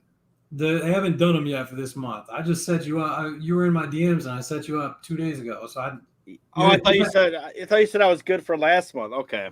Nah, but yeah, It was late at night. I don't sleep much. I got it. Thank you. Yeah, but to go back, Ben, what you're talking about, I think everybody's got those, those projects where you sold something too early or whatever. Yeah, I mean, it's the things that you bought in the meantime. I'm not really too worried about it. I'm just, reminiscing on the past. But I had, other projects that I went into, and then they end up being pretty profitable. So I mean, it all works to each out. his own, right? It all ends up working out in some way in the end. Maybe not as to the magnitude as Cool Cats went, but for the other ones, I've done pretty decently. So I love the Lions. Honestly, Lions are my favorite project right now, only because there's a lot of reasons, but my main reason is I was actually able to buy that. I was actually able to afford the Lions. I missed all the mints probably in the last 2 months because I've been working a stupid. I'm not gonna call it stupid, but I've been working on Real Crew, doing all this work that I wasn't expected to do, and I missed so many mints. So I bought 3 Lions because of Ben over here. He told me to buy them. He actually told me which ones to buy. He's like, dude, buy the ones with lazy cap or lazy hat. And I bought one, and I sold it for 0.16 like over a month and a half ago, which now is it's you sold it for 1.6, right? 1.6 ETH, yeah. Oh, you said And that was over. Yeah, you said 0.16. I was like, oh man, he didn't make no profit at all. Oh no! I'm sorry. No, because No, you probably bought it for 0.16 though, right? At the time. No, I bought it for 0.4, and I sold for 1.6, Yeah. and then I also bought the one I love now. Like I really think the rarity tools is skewed in the Lions. Like my Lion is super cool. Like he has an ice mane. No, he has an ice mane, a galaxy body, and gold teeth. Like there's not many out. No other one has those 3 except for there's one other one out of the 10,000, and those are all cool traits. Like yeah, he doesn't have the crown or whatever, but they have my thing ranked at like 7,000, and I think that's one of the best ones out there. Like I think I paid 0.9 for the one I have, and I won't sell that thing for under 10. And actually nowadays with the floor at 2, I'm probably never going to sell it because I think Lions are going to go as high. I think Lions are going to go higher than Gutter Cats, honestly. Ooh. I mean, that's just my opinion. I think they have I think they have a better community. I think they have a better community, and they got just more people. Like anytime you type anything, that's Capper right there. Whatever. I think the key though is that there's plenty of room for everybody to do well. And I think a lot of people, even now with the Lions, are priced out, and it's a really good opportunity for I never said Quid bits are going to 1 ETH. I never said that. Don't put those words in my mouth, please. It's a good opportunity for like Bears on Soul or new cute projects to jump in the space and kind of take over. So we'll see. But I love the Lions because that was the first project I ever minted and got involved in trying to help the dev team and being pretty heavy in or whatever. So I care about it just because I want to see it do well. And was it really the first one you ever minted though? I mean, really? Wow. Because it was only like a couple months ago, right? I mean, I was late, getting into the space. Like I was obviously involved in our Discord pretty heavily, but I wasn't huge into NFTs because at the time when you think about these things and the price of US dollars, it's kind of daunting. And I've had that conversation with friends lately that I talked to about, the Lions, or even I was at the White Sox game talking to people about winter bears last night. And, people are like, oh, where can I jump in? And, like, what's the best thing for me to jump in and buy? And I'm like, it's going to, for one of these cute bears, it's going to cost you over $1,000 now. And it's hard to tell people in real life to put up that kind of money when you just have no idea whether it's going to tank or fly or whatever else. So I think for me, I struggled with that a little bit at the beginning, and I gas think was a big thing, right? I mean, having to pay that gas fee and what the gas fee was, like, what? I'm gonna pay. What am I gonna pay for this right now? Yeah, like I went through it with which one was not fungible bones, right? Yeah. Boneheads. The first Cute animated. dog. Oh, thanks. The first animated project on chain. It was like I feel like it was like middle of the night. I ran down out of bed to mint that, and I called my sister-in-law, who's only got one NFT, and it's a lion that she bought early. And I was like, "Hey, we need to mint these because they look great." And we went on, and it was like the gas fee was like 0.06, and like for us, that's like not a big deal, but I mean, it's for a normal person, that's a lot of money. And I'm not saying we're not normal people, but once you get out of your mind how much it is in US dollars, it's easier to bear. Well, I think So that's I why think- everyone in this space, like, I think that's why the community is so tight, because we're all like a little bit unhinged to be doing this. Like, let's be Yeah. honest, like, it's true. Yeah, for sure, for So, sure. like, we get it, you know? Yeah. I have to say a couple more things before because she has to go in a few minutes. I want to ask her a couple more questions about the Boss Bears, and I also want to say earlier I can't see I lost everybody's messages. I will say one thing though. My daughter was actually on the show once. She just came over and she waved hi and then left. So there has been another female on the show. I'm not saying Nice. I just want to point out because my daughter, she went to school next day. She's like, I was on a podcast, or it was pretty cool. You had Swicky on before too, didn't you? Yeah, I actually had another one. She's pretty prominent. She's like in the Women of Crypto Art. So the WOCA is what she's a representative of the WOCA, and she's a pretty huge, big proponent, and that's a big moving. That's actually a sweeping whole thing. If nobody knows about it, check it out. They were on my show like months ago, probably like 4 or 5 months ago. But WO is Women of Crypto Art, and it's pretty damn big, and they have a big following now. And I'm actually friends with a couple of the women in there, and one of them was like one of the very first people I ever met. And I own. It's really funny because we were talking one day, and I own 2 of her things on Wax. And if those same things were on ETH or on OpenSea or whatever, they'd probably be worth like 5 ETH each. But they're on Wax. They're stuck in Wax for right now. So I said the wait. It's legal, so you can buy Wax in the U.S. now. They just did that the other day. So you don't have to use Qcoin anymore. Right, you don't have to do all the hate craziness to get it. Yeah. But before corporate has to leave, I want to ask you, it was on here earlier. Someone asked the question, what was the inspiration behind the Boss Bears? Like, where'd it come from? So that question, I think, unfortunately, you might have to ask Stix himself, because I feel like I've been so busy. I never asked him that question. Why specifically these bears? There is a backstory about why they're in the solar system. So, but stay tuned for that. That's going to be probably on our website, and that'll kind of come out because there's a reason that they're there, and there's a reason for the cats as well. So, but yeah, I think when he was thinking about like trying to make a cute art project, cute in quotes, on Solana, I think he looked at the existing projects that were around. And I think he decided at the time, funny enough, that there weren't a lot of bear projects out. And then, of course, today we saw the bear market bears. We saw the winter bears. So it's kind of funny because it's like bear season right now. So, have you guys seen these pandas? There's more bears? The melting ones? What panda? No, it's called PP pandas. And they're number 1 on Icy Tools and up to like 0.15 and flying. And I've never seen these before in my life. They're cute though. Are we taking a break to ape into something right now? I mean, I'm not. Wait, is it live right now? So like, am I gonna come back like in 5 minutes and be like, whoa, that's made out of real clay? Like, I was trying to buy it. I don't know. You guys, the people over here will know what I'm talking about.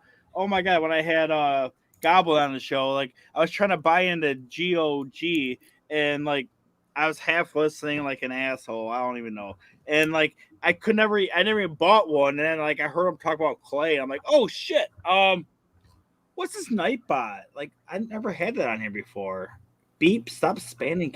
Anyway, Chicken is FUD pretty much is what we're oh, saying. because it keeps doing capital letters. Okay. Yeah. I always thought chicken was stick. I thought that was the same He's person just a for while. chicken. He's just a chicken.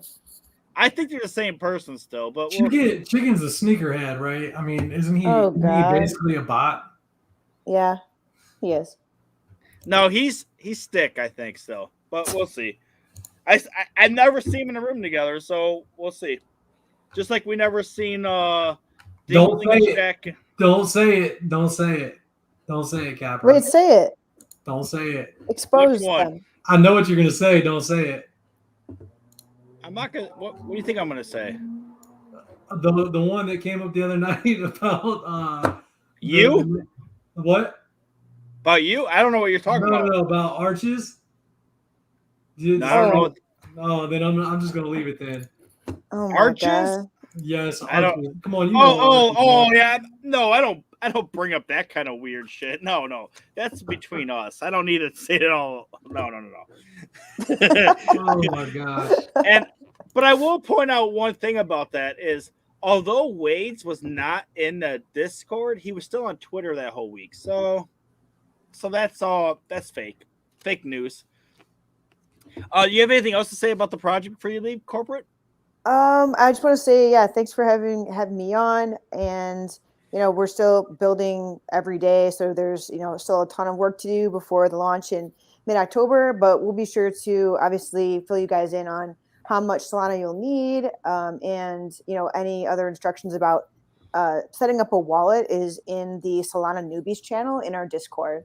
And so we That's appreciate awesome. anyone That's that awesome. can follow us on Twitter and join the Discord. We appreciate the support. I have one more question for you. Is there going to be any pre-passes to your mints?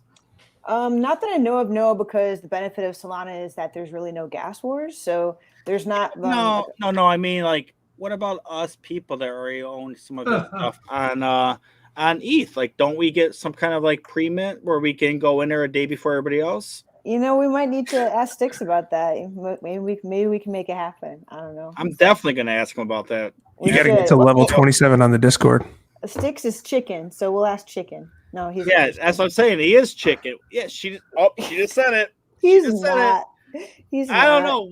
I've always thought that. Actually, I thought it was Stix Talks is so nice. He's so nice. I thought it was CST for a while there too, because it's somebody. It was always somebody in Squanch land, and if you go down the line of all the mods, one of them's missing, and I think I figured it out. Oh my God, the conspiracy theories. All right, well. Hey, CT, before you go, since you didn't shill it, I'll shill it for you for anybody that's watching. CT's personal Twitter is corporate trash 1. Follow her. She's got great content. She's got a website. Yeah, post it over here. I'll post it on here. Yeah, post your Twitter over here or whatever you want to post, and I'll put it in the comments for sure.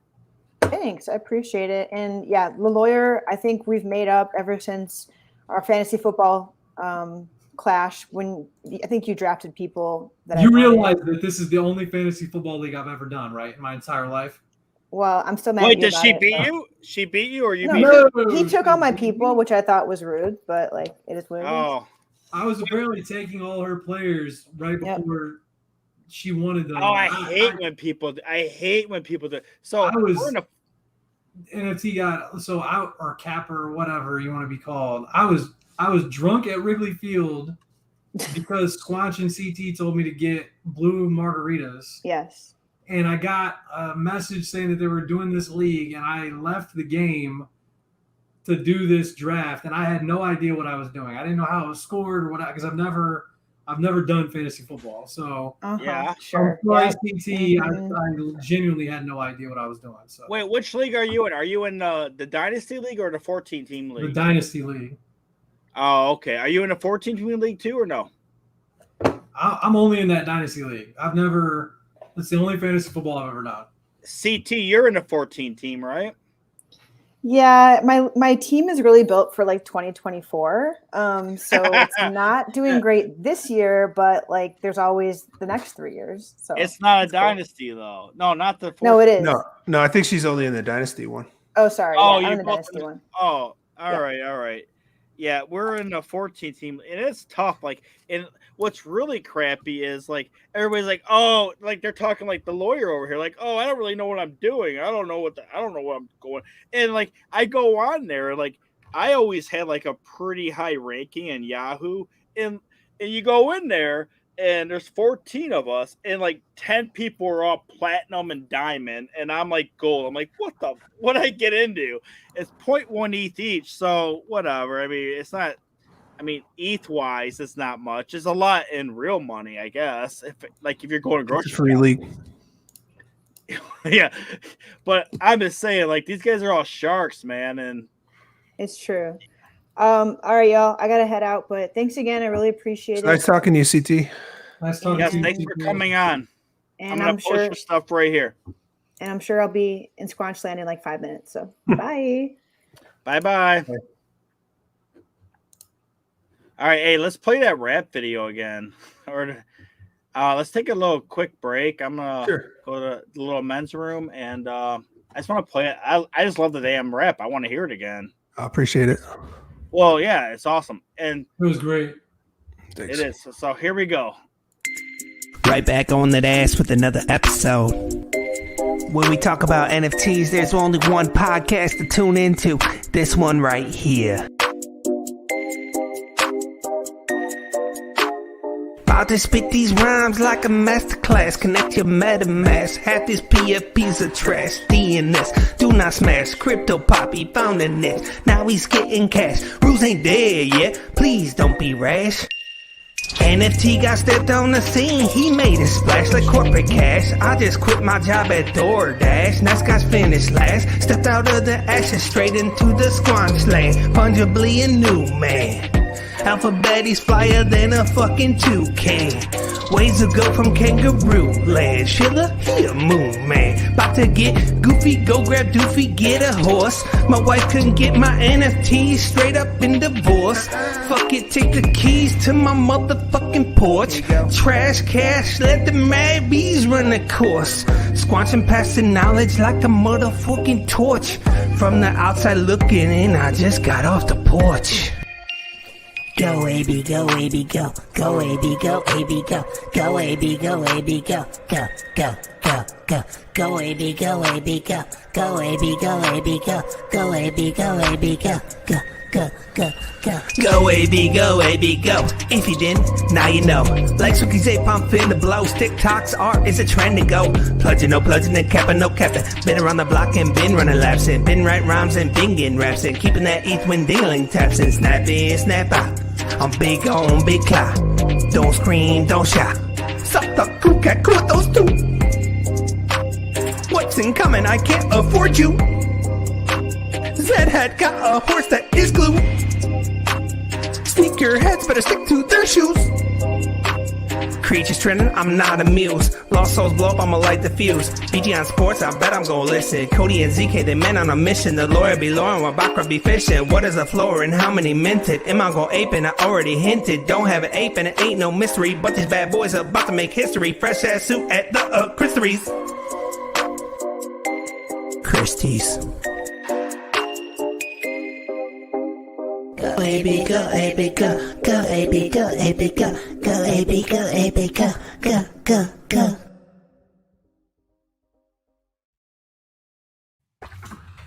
All right, we're back. I love that song, man. I'm gonna post that on Twitter tonight, and I'm gonna tag Doofy and some of the others that are not in Squanchland, man. They're gonna. Dude, I'm gonna tell you guys real quick. Those pandas are since I said it, they were 0.15 when I said that, and they're 0.2 now.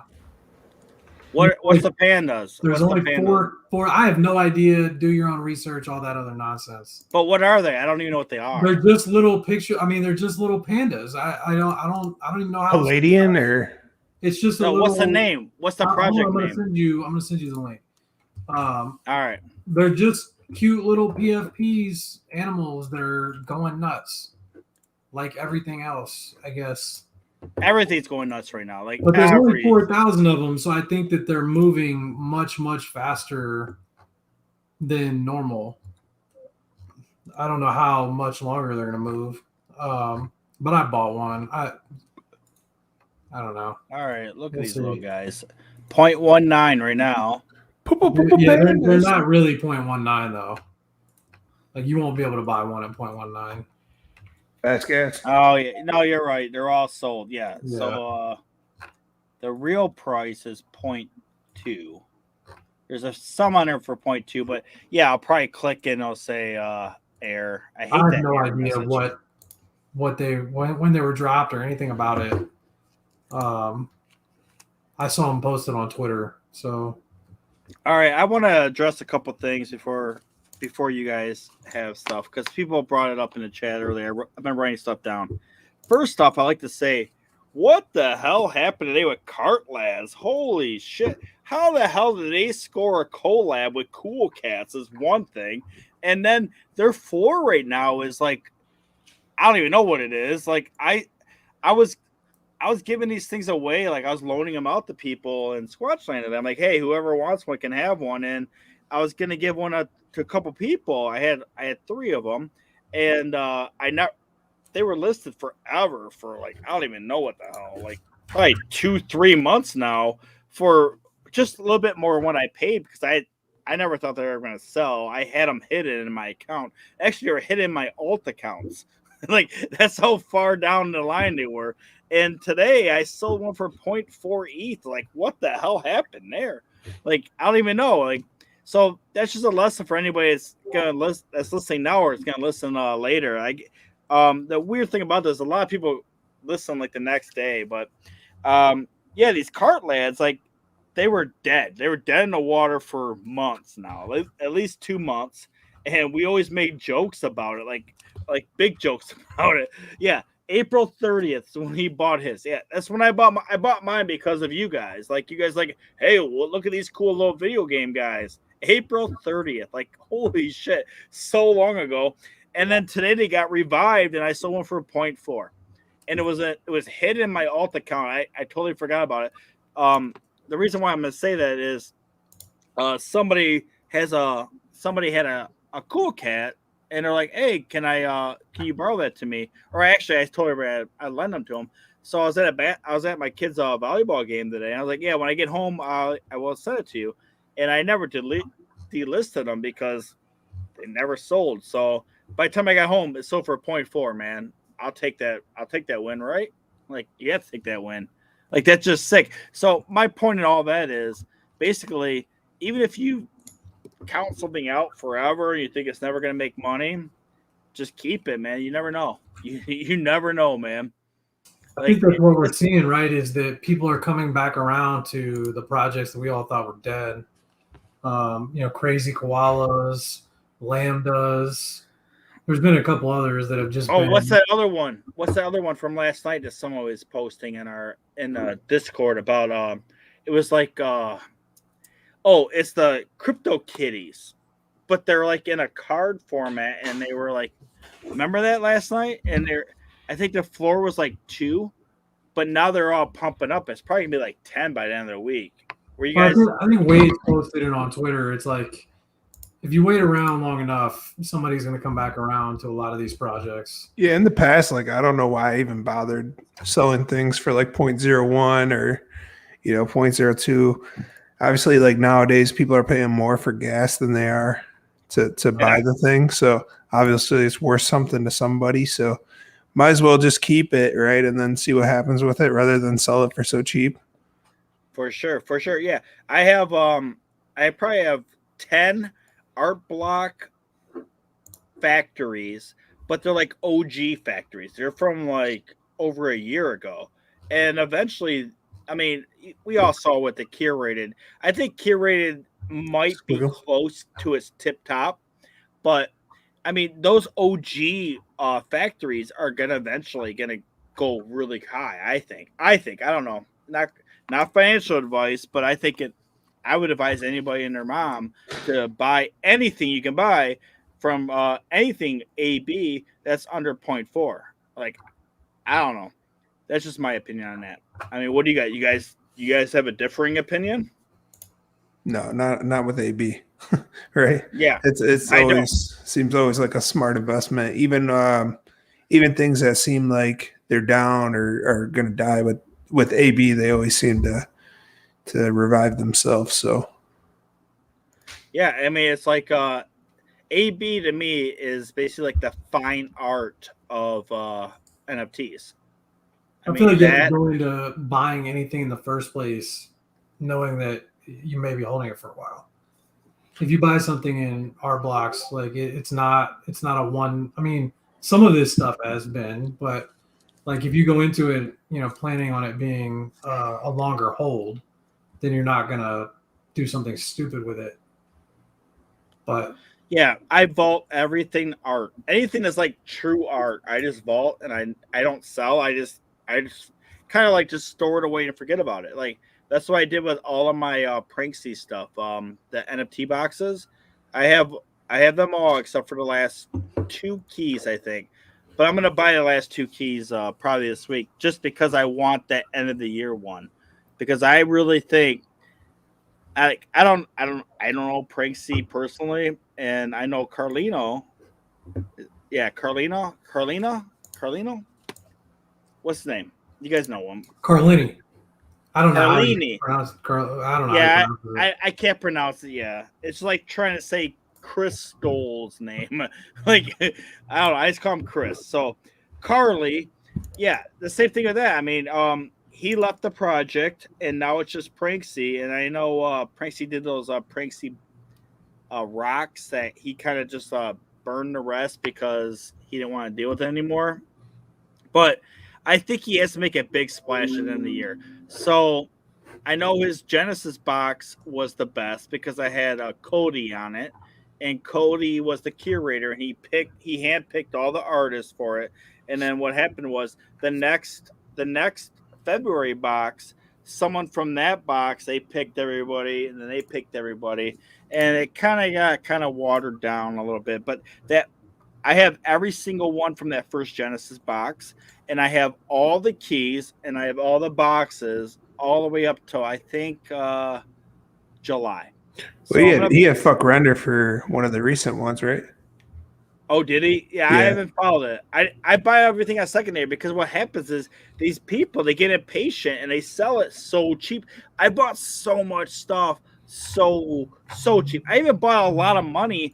And the other really big one. Who was the other really big one prior to fuck render? It was a lot of money. And it was the other guy. But I bought their stuff at like under 1 ETH. It's like, how the hell you buy that shit at 1 ETH? Because any of their regular stuff is going for like 30 ETH. It's like, how does that even happen? But it did happen because people get impatient. And hey, as I said, that stuff might end up in Christie's one day. And I'm buying it and vaulting and just holding and seeing what happens. And hopefully he makes a really, really big splash at the end of the year for everybody that holds all the keys. But I don't know. Oh, that's what it was. X copy. Yep. Oh that yeah, was it. yeah, he's pretty big. Yeah. Yeah. Oh yeah. It was X copy and a lot of money. And then X copy, a lot of money. Now you say fuck render and Coldy. They were the biggest ones. But there was one other one too. The guy that it was a guy that did the Betty where she's dancing around and stuff like to music. That was a big one too. I'll post Oh, that. that lady. Yeah. Yeah, I love that one. I have 3 of those. Like I bought multiples of some of these just because I love the art and they were from big, huge artists. And I don't know.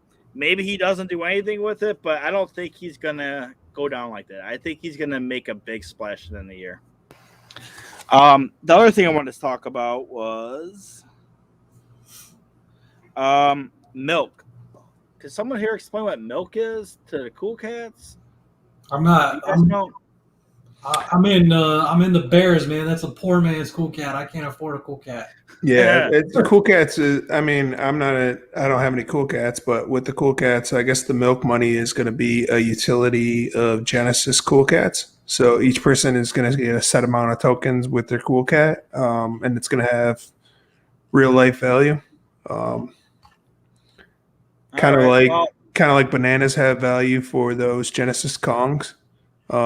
sort of the same concept with Cool Cats, but you got 10,000 Cool Cats. I think you only had was it 2,000 or 5,000 Genesis Kongs?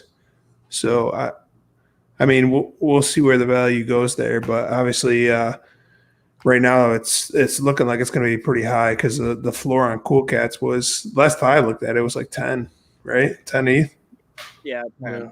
It's the same as is that this around the same price as Gutter, or is Gutter like 13 now? Look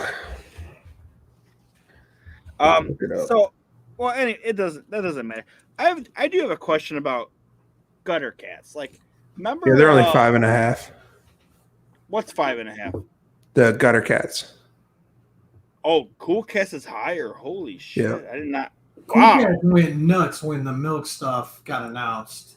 They went from like 4 to 6, and then it was just bonkers. Well, after that. and they had the collab with Ghost. Like, that was huge too. Like, shit. I still have 4 of those Ghost collab, the -1 cat. And I know the price right now is 0.14. And I mean, I might actually go buy like a bunch of those. I might buy like 10 of those this week just because. What's that? It's the Cool Cat Ghost collab where it's like a black and white cat and it's -1. Like, it's. I don't think they announced any utility with those, so that's why I think those aren't mooning. But the thing is, he said no utility for so many things, and he gave utility to him. Like, I just never ever think he's never going to do it. And honestly, I still have this shit. Where is it? There's somewhere. I had the Ghost cats. Not Ghost cats. I had the Ghost stickers. I have somewhere. I bought them, and he only made so many of those, and those were pretty early before a lot of other people got into it. Where the hell are they? And anyway, I don't know. I'm keeping those. He's another guy where, I mean, outside of those collabs, like, he's priced out of a lot of people's pocketbooks, right? Oh yeah.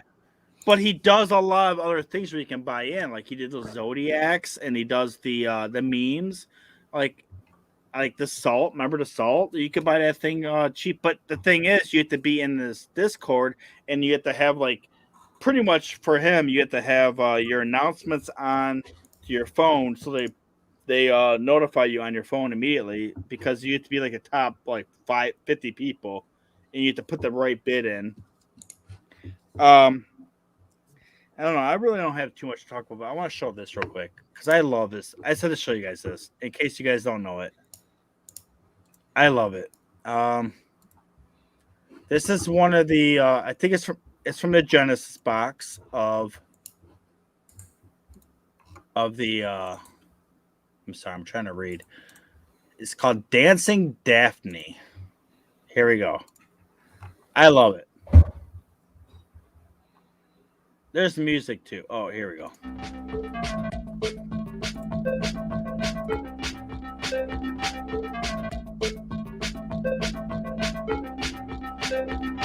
What are we watching? Just watch it, man.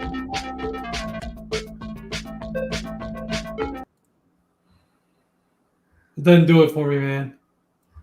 You never seen that before? No. Oh, that's like a top 5 NFT artist in the whole space. Like that, I think it's a woman. That's an awesome one. Whatever, man. It's fine. It's fine. Whatever. I don't really have too much more to talk about. I will talk about the kangaroos because I have to do that. The Root Crew is still on sale. Tell us all the giveaways you got going on, man. Yeah, I will. Let me pull up that screen real quick. Where's it at? Share screen. All right, here we go. So for the Root Crew, we're redoing the whole thing. I have one of my. He's my buddy now. He's helping me out with this project. He's in Squanch Land. I really don't know how to say his name. I can't say anybody's damn name. Planty. Can I pause you for just 1 second? Because we Sure. can't type in chat, can we? Can you what? Can I type in chat? I want to tell Chicken that Rue is the RUE is the name of my dog, and he just posted it in chat. I thought that was funny. because he was talking about my dog in the background. But anyway, carry on. Carry on. So anyway, I'm running this whole project still for it's basically for my. I'm not gonna make any money off this project. Like I'm not, and I looked in when I went into it. I knew I wasn't gonna make money off it. I'm trying to help out my artist, and like I'll scroll down through the art. Like this guy, he's super talented. Like you can see these kangaroos, and we went through a bunch of stuff, and we came up with the kangaroos because of the we went through a whole bunch of projects. Like we were looking at dogs and we were looking at aliens, and it just seemed like everything was already out there. And when we started this whole project, it was back in June, and we ran a lot of problems because our dev was he was working at 2 other projects at the time, and then our thing came up too late. So what happened was I had to do a lot of the behind the scenes work where I had to do like a lot of I had to do a lot of the coding inputs because the artist didn't know how to do it. He's never been in NFTs before, and we had to do basically all the metadata. So anyway, aside from all that, we're late to the thing. Like if we would have sold this thing back in June, July, or even August, I think it would have sold out like that. Like everything sold out like that back then. So now we're at this stage right now where we're a week into the mints. We sold I think just over 10%, maybe around 10%. And we're redoing our whole roadmap in a good way though. So what we're going to do for this thing is, yeah, as he said, it's a learning experience. And I'm not a dev. I'm not a shiller. I hate shilling. So right now what I'm saying is kind of gross to me because like I go to garage sales and like someone has a price on the thing. I just pay the damn price. I don't say, oh, that looks kind of, give me a lower price. Even when I had a garage sale, I'll never do a garage sale again. Like I had people coming over and trying to barter with me. I'm like, yeah, you can just, whatever you want, just take it. Because I'm going to give it to Goodwill anyway. So anyway, this whole Rue Crew project, I think it's awesome as hell. Like we have so much utility still. And this is back in June, July. And I've added a lot since then because there's a lot of new projects that came out. Like nowadays, like 10 new projects every single day. So you have to add things to make people like be invested in it. So I'm gonna post it over here real quick. And I just want to say a couple things. First off, I have Planty or Plantia. I don't know how to say his name. I don't know how to say anything. You guys know how to say his name? He's in our Squanch land with us. I don't. I mean, I'm sure it's plenty, but if it's not, right, I don't think it's his real name anyways. So yeah, for sure. So he's helping me out. So we reworked the roadmap where we're gonna have Plante. There we go. Plantia. So we're gonna stagger it. Like we're gonna kind of do like Boxy's did. And Boxy's was sold for like way more money than us because they had like a staggered system. So it was like 0.04, 0.08, 16, 28 or some crap. We're not going to make anywhere close to what they made. So we're going to do a little lesser. But I will say that we're going to do, for the first 1,000 mints, we're going to do 0.5 ETH for a raffle winner. And then we're going to stagger it to for every 500, we're going to do like a, we're gonna make it higher up. I don't know, incrementally, more valuable each step of the way. For the last 4,500 to 5,000, we're going to do a Lazy Lion, which I'm not giving away mine. I'll buy one, and I'm not giving away mine. I love my lion, man. Lions are awesome, but I mean that's worth at least two ETH right now. And then at the very end, and I'm gonna pay for it out of my own pocket, which, I mean, it's going to come out of the profits of the community, but I'm going to give away $30,000. So I'll do what these other projects are doing now. We're just saying, here's a Rolex, here's a Tesla. I'm just going to say, hey, actually, I'll just say right now, it's probably going to be, I'll just say, here's 10 ETH. 10 ETH to the grand winner, the grand prize winner. 10 ETH if this thing sells out. But that's just the raffle part of it. I mean, aside from that, we still have, I'm still giving away 10% of the money to to the community wallet, which will be formed as a DAO, and it will you can make passive income off that alone. And we're gonna have tokens and everything assigned to everybody. And I already have it all. It's already set up through NFTs, and I already have it signed up through Snapshot, and I have it signed up through somewhere else too. So you have the Rue coin, which is already on Uniswap. No, it's not Sushi Swap. I'm sorry, Sushi Swap, and that's already there. So everything's already in place. I already had all this stuff in place back in June and July, and I've already gave my first installment today to a charity in Australia that does a habitat for kangaroos. I gave $1,050 American dollars, US dollars, which equated to I think it was 1,400 Australian dollars. But we're gonna keep building on that. We're gonna keep I still have a lot more money to give away in charity too. We're gonna send people a full everything paid to go do a habitat, and you can go and pet and revitalize these kangaroos and koala bears have been endangered now because of the fires and all that. And I have some other stuff set up too. So we have all that. I have the poker to DraftKings set up, and there's a whole bunch of new stuff I'm going to introduce tomorrow to the whole project. So anybody here that's listening, I just really hope that you guys look into this more. And I just don't want to pay one of these professional shillers that go out there and just sell the project. But I don't know. It seems like potentially what the Cool Cats did was, or whoever was behind that other project might have did was, potentially genius, right?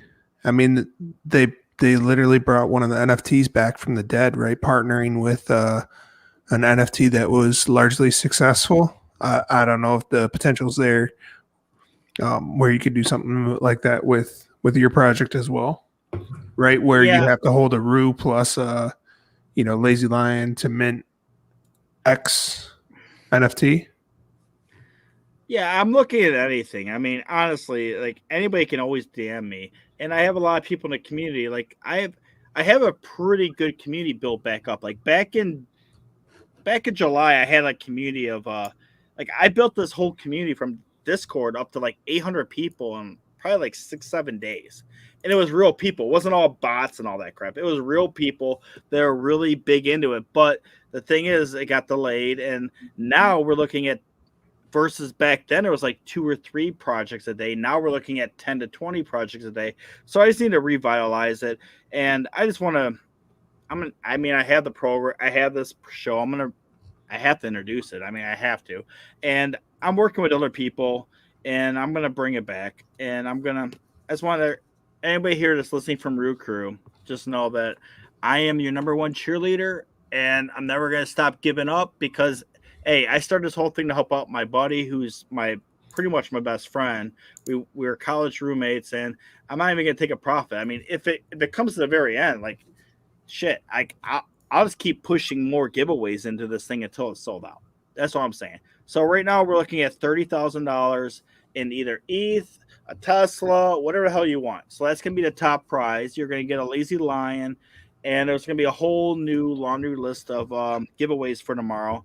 And I'm going to be posting it tomorrow, and hopefully everybody checks in and looks into it again. That's all I have to say about that. Yeah, and I think you're doing it the right way too, because when you look at any of these projects who actually give away, we're giving away a Tesla, we're giving away a Rolex.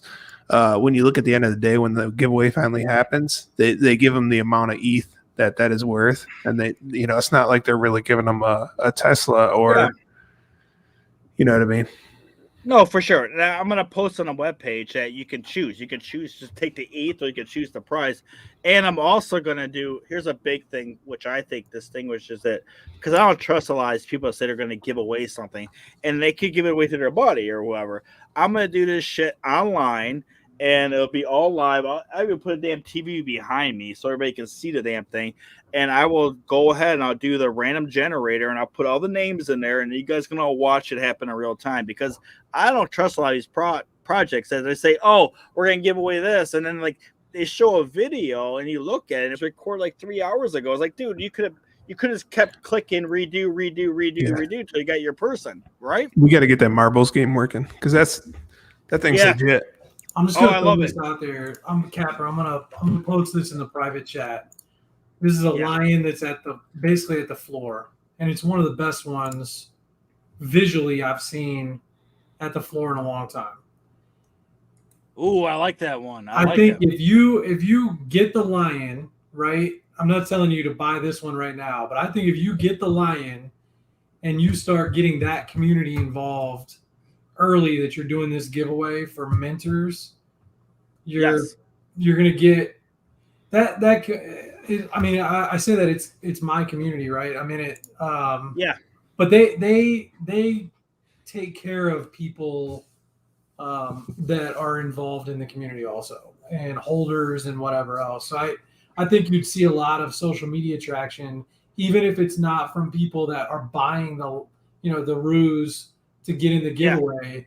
They're going to give you more visibility because they're going to be attracted to what you're doing. So that may be an idea for you to run with. For sure. And I also realized I had to buy the lion in the next couple of days because I expect that floor to keep just going up. Well, the beauty is that you're a line holder too. It's not like you're just. He's not. Community. Right. No, I am a lion holder, and I do go into Discords where my lion meets the parameters of those channels because I talked about this. That entire Lazy Lions is one run on a Thursday away from 3 ETH all over. For sure, yeah. So I mean, because everything is just so thin, I think it's already up like 0.3 today from where it was, from some pullback this morning or whatever. But I saw somebody post, and it was one of the Bored Ape Yacht Club guys before he got into Lazy Lions. He did like a test where he paid for a promoted ad on Twitter, like a promoted tweet or whatever. And he showed a comparison of how much engagement that promoted tweet got versus just tweeting like something, should I buy a Lazy Lion? Yeah. And I thought that was interesting. I know it's a controversial topic. I'm very much a proponent of only shilling or, posting on somebody's Twitter if they ask you for it or ask you for an opinion or whatever else, like what should I buy? Like it's all fair game. But that community is nuts. And it's beyond nuts. It's beyond nuts. Like and I've been involved now long enough with the lion community. Like I'm not the same level as Wade's. Like Wade's owns a ton of lions and everybody knows it, but I've had my lion up the exact same amount of time as him. And as soon as I found out you have a lion emoji in your profile, I've had it there. And I've been in there and I get people tagging me all the time about lion stuff now. And we're like, it's like the lion follow lion. Like anytime I see like another lion, I always tag them and I always follow them. Like this is how I do it. I did the same thing for the Bulls. I did the same thing for a couple other groups too. That if I have the exact same thing as you, we're in the same community. We're all buddies, man. In my opinion, no doubt. I don't know. You guys have anything else? Because I'm gonna go to bed here soon. No, I appreciate you having me. Appreciate you guys jumping on. It's fun. No, it's a good show. No, I love you. Come on, man. You're another lawyer. I love thank you. Lawyers. I hate talking about anything related to the law. No, me too. I hate the law. I hate talking about the law because the thing is, the only time anybody ever. What about taxes? I'm just saying, as a lawyer, the only time anybody ever wants to talk to you about law is when they want free legal advice, and they just have like most time it's the stupidest shit ever too. It's like you have no case, or you're gonna lose. Don't even bother. You're gonna spend more on legal costs than you would ever win. And you deal with it. It's just there are two things that bother me about being a lawyer in the NFT space. Number one is when people pretend that they're going to try and find a way around paying their taxes. And number two is when there's clear like IP issues, like when somebody's hawking Disney stuff or whatever else. Like I just won't touch it. I don't fund. You posted today.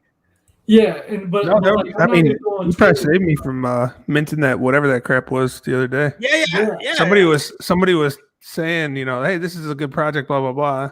I'm like, hey, yeah, this one does look pretty good, and then you're like, no, dude, I wouldn't touch that. But I mean, obviously, we're in a tighter knit community. Like, I'm not going to go on Twitter and flood a project on that issue. No, I never ever talk negative about anybody. If I don't like it, I just don't talk about it. Like, but my problem is that like people get in this space and they want to pretend that they're lawyers from Googling, about Disney IP or whatever.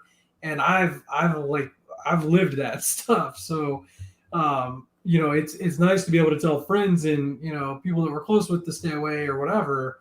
But the people that want to pretend that they're lawyers kind of drives me a little nuts in the space, because there's a lot of them. Especially on the tax issue, it kind of drives me nuts.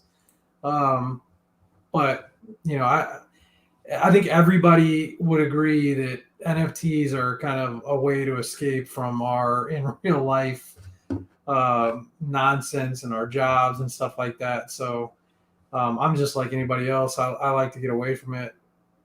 Oh yeah, for sure, as much as possible. Also, I like to say one thing. One issue in particular is brought to me by many people, not many, like 5 people. And as a lawyer, like, they were just asking me this stuff in the NFT space. And I found a way around the whole lottery raffle stuff. I did. I found, as a nonprofit, as a for-profit. No, I found it. I found a loophole, man. I found it. I'll talk about it after the show. I found it. Yeah, I did. I mean, it's one of those things where it's like, I wish you luck, and I hope. No, I found it. I found a way to even defeat California liberal laws. But the problem that you run into with all of these projects. Oh, no, I already know the problem. Okay, go ahead. Well, because I had this conversation with somebody last night, is that half the time you don't even know where these projects, the legal requirements are, right? It was a huge issue with Top Shot. They're based in Canada.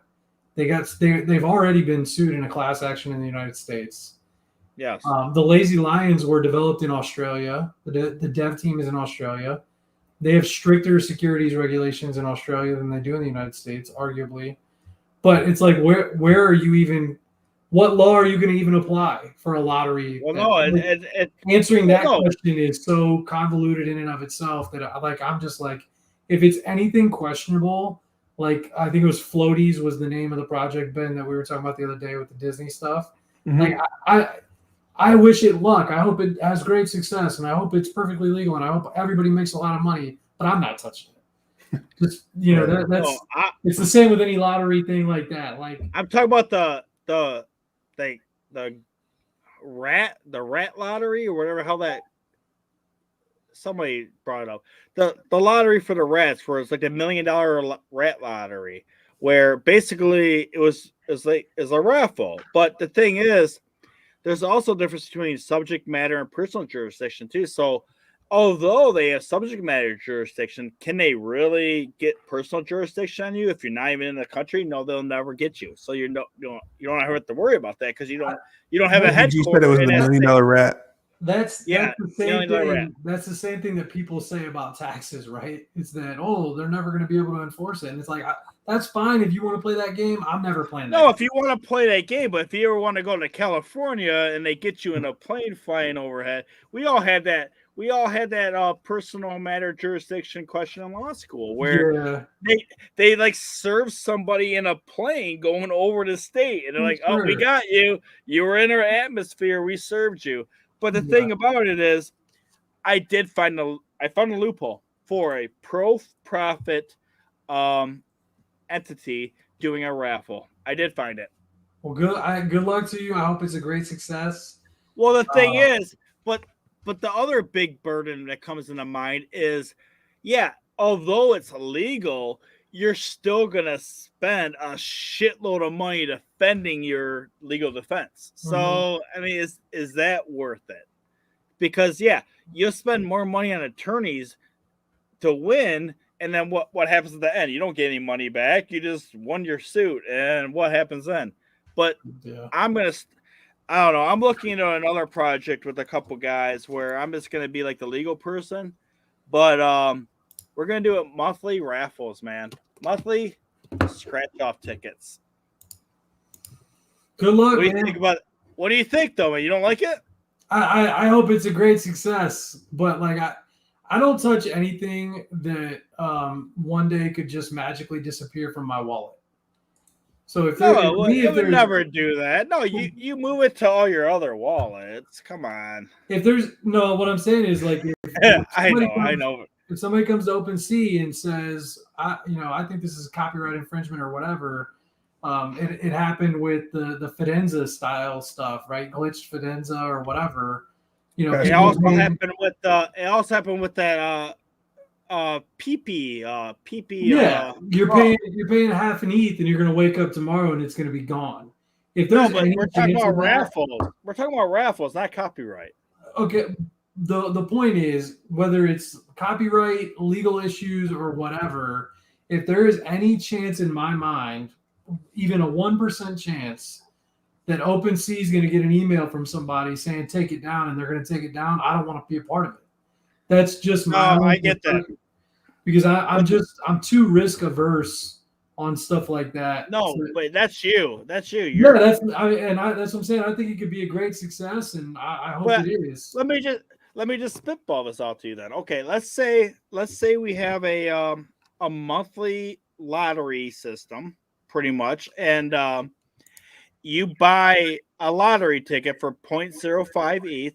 We sell 10,000 of them, and top prize is worth $500,000.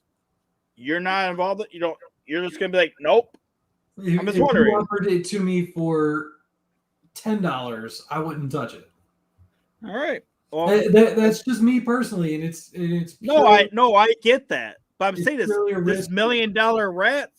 That's what they did pretty much, and nobody ever said anything about it. The chance of me winning is very, very slim.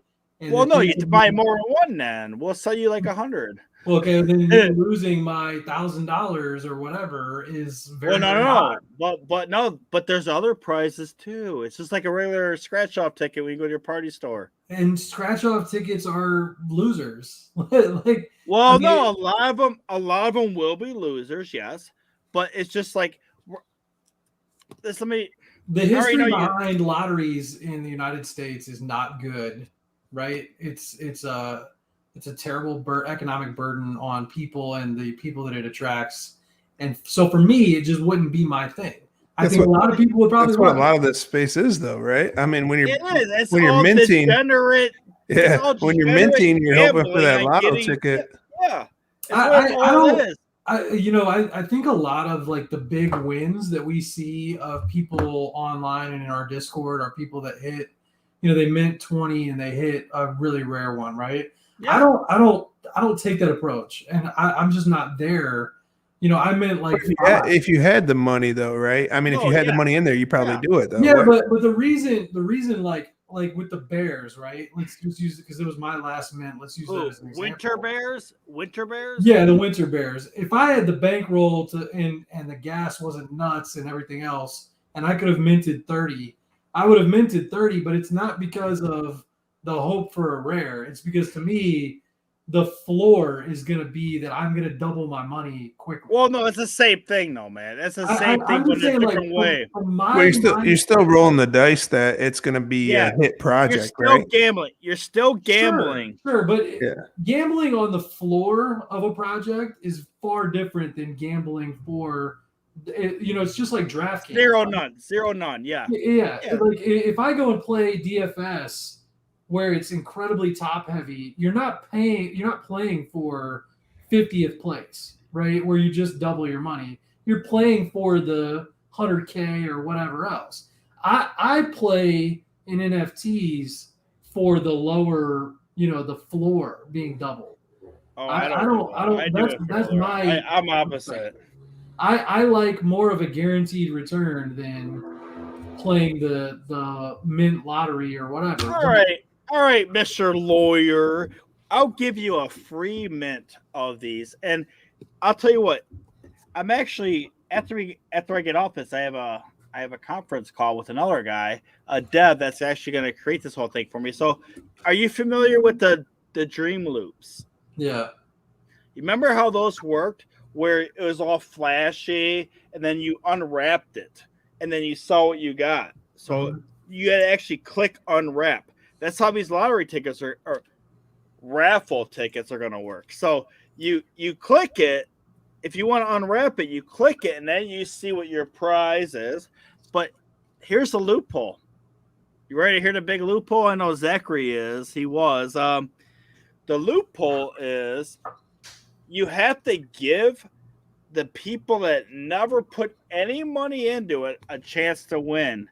But what we're going to do is I have a secret celebrity that's going to be involved in this, and he's going to do a secret celebrity type thing that subjectively that's worth more than what the monetary money is, the top monetary prizes, and anybody is eligible to enter the whole thing with him if you mail in a copy of your birth certificate, driver's license, social security card, and everything else I need for KYC within 2 weeks.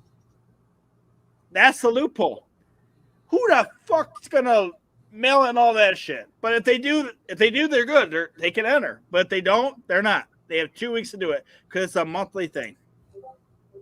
I'm telling you, go look it up after we got this thing. What I just said is the loophole. I'm just telling you, that's. Like I said, I hope it's a wonderful success, and but I'm just asking you. No, I'm just asking you. You heard what I just said. Does that sound like it's a loophole? To me, no, because there's like 900 questions that would need to be answered before you. No, I just answered the only questions that's needed for the law. I just looked it up. I looked up the most stringent law too, which is California in the United States. I believe you that you did, but I'm not going to answer that question without looking it up myself. No, I'm asking you, please go look up the answer. Go look it up and let me know tomorrow or next week. I don't even care when. Oh, man, Capper, you're crazy. Dude, but you're a lawyer. I know you're intrigued by this, and I know you're going to look personally, I'm really not. Because okay. And the reason I'm not is because anything in NFTs, the first question that you have to answer is what law are you even going to apply, and I don't think you can answer that question. So that comes out of subject matter jurisdiction, and then you're basically I'm selling NFTs to everybody in the whole world. So subject matter jurisdiction is applied to every country and every province. That your project is even based in the United States, which. There's no way in hell I'm incorporated in the United States. So no way. Why does subject matter jurisdiction even matter if you're not even based in the United States? Well, it does Would matter. It be like if you're in the Bahamas or Australia or whatever, and I'm not going. Yeah, but everybody in the whole world buys it from you, so therefore your laws are applicable to everybody. Sure, and that's what I'm saying. Like to me, it's just not worth even. All right, we're getting too nerdy in the law talk. Ben's gonna start getting irritated. Yeah. All right. Hey, Ben, talk about your project ICP, man. Oh, I talked about it a little bit when you guys were off. It looks like they sold out, so that's really good. Looks like it did pretty good. We'll have to see what's in hold for us next. You tell everybody about how you're related to him. Yeah. I think I did it on a show before. He's actually my cousin, Shaggy Too Dope. I missed like 10 minutes, man. Yeah, that's all right. Yeah, we're having internet issues and whatnot. So you're doing it with Collector Kev over here. That's pretty badass. So we utilized his gutter cat, and he got the first edition of the remix gutter cat. And then the other 4 were up for auction that ended tonight. And yeah, it looked like once they actually tweeted from the official ICP account, everything seemed to fly pretty good. So that's good. Awesome. Yeah, I'll tell you guys what. I mean, I know we're done, but I have to end on this, man. My very first concert was ICP. Like, I'm from Michigan, they're from Michigan, and actually my first two concerts were ICP. The first concert was like some little like down the hall thing that like, it's not even there anymore. But back then I think it was called the Palladium, and it probably hosted like maybe 1,000 people max. And they sprayed ICP, man. Back they like open up things that Fago and it's like shake it up and Spray just hit people. everybody. Yeah. Yeah. So we went to that first concert in Roseville, Michigan, and the second concert was actually at like What venue do they have in Roseville? it was called the Palladium back then. Oh, okay. But the second venue we went to was actually a bigger one. I think it was at the State Theater. And me and my buddy, we drove down there. And it was your boy. It was your cousin, man. He did a stage dive. And I can't do it. I'm old. But like he went like this down. And he kicked my boy in the face and knocked him out pretty much.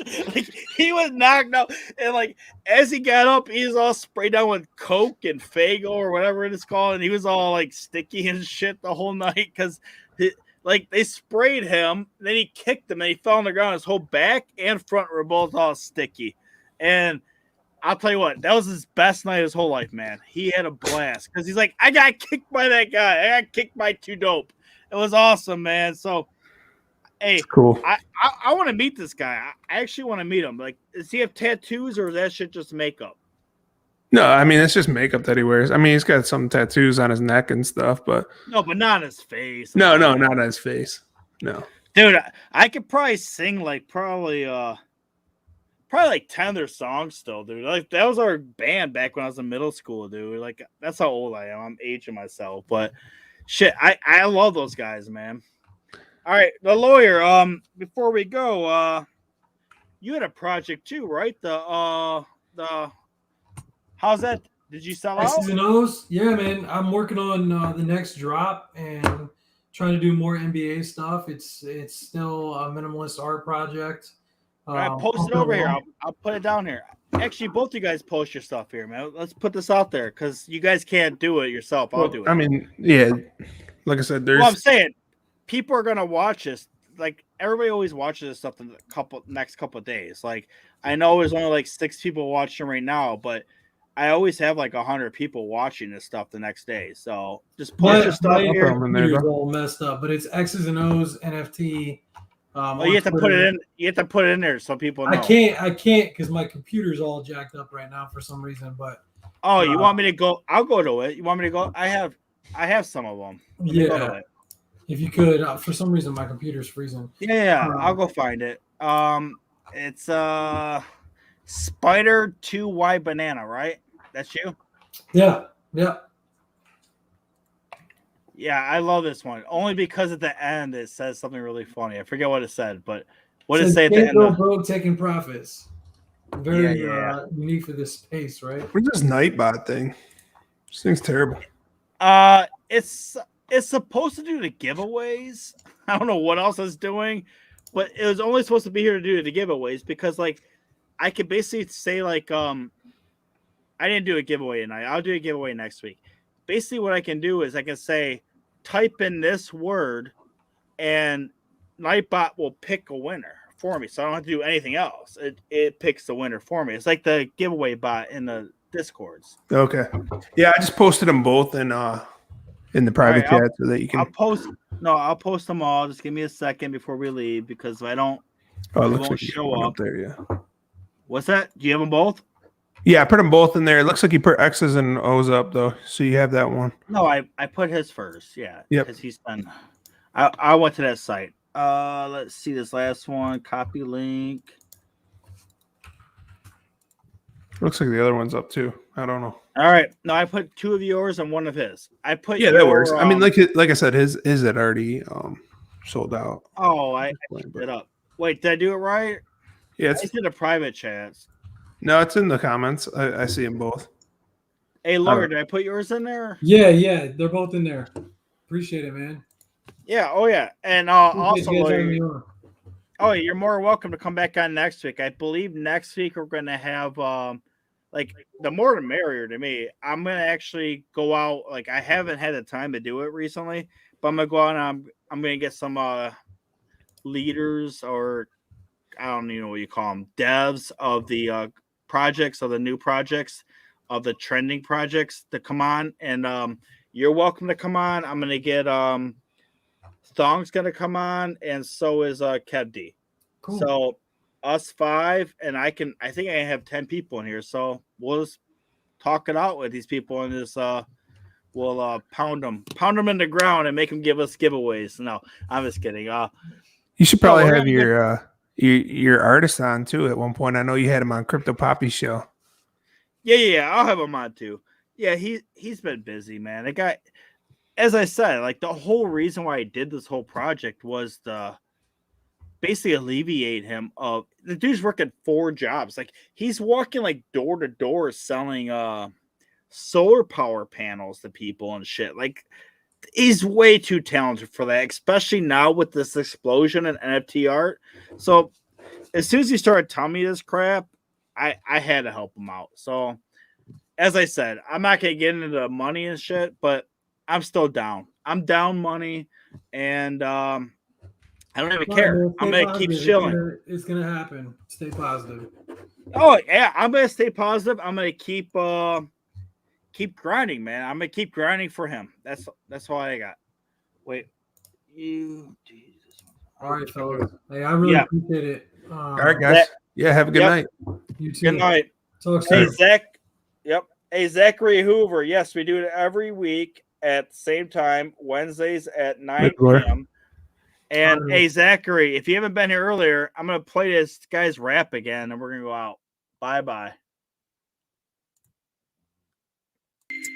Right back on that ass with another episode. When we talk about NFTs, there's only one podcast to tune into. This one right here.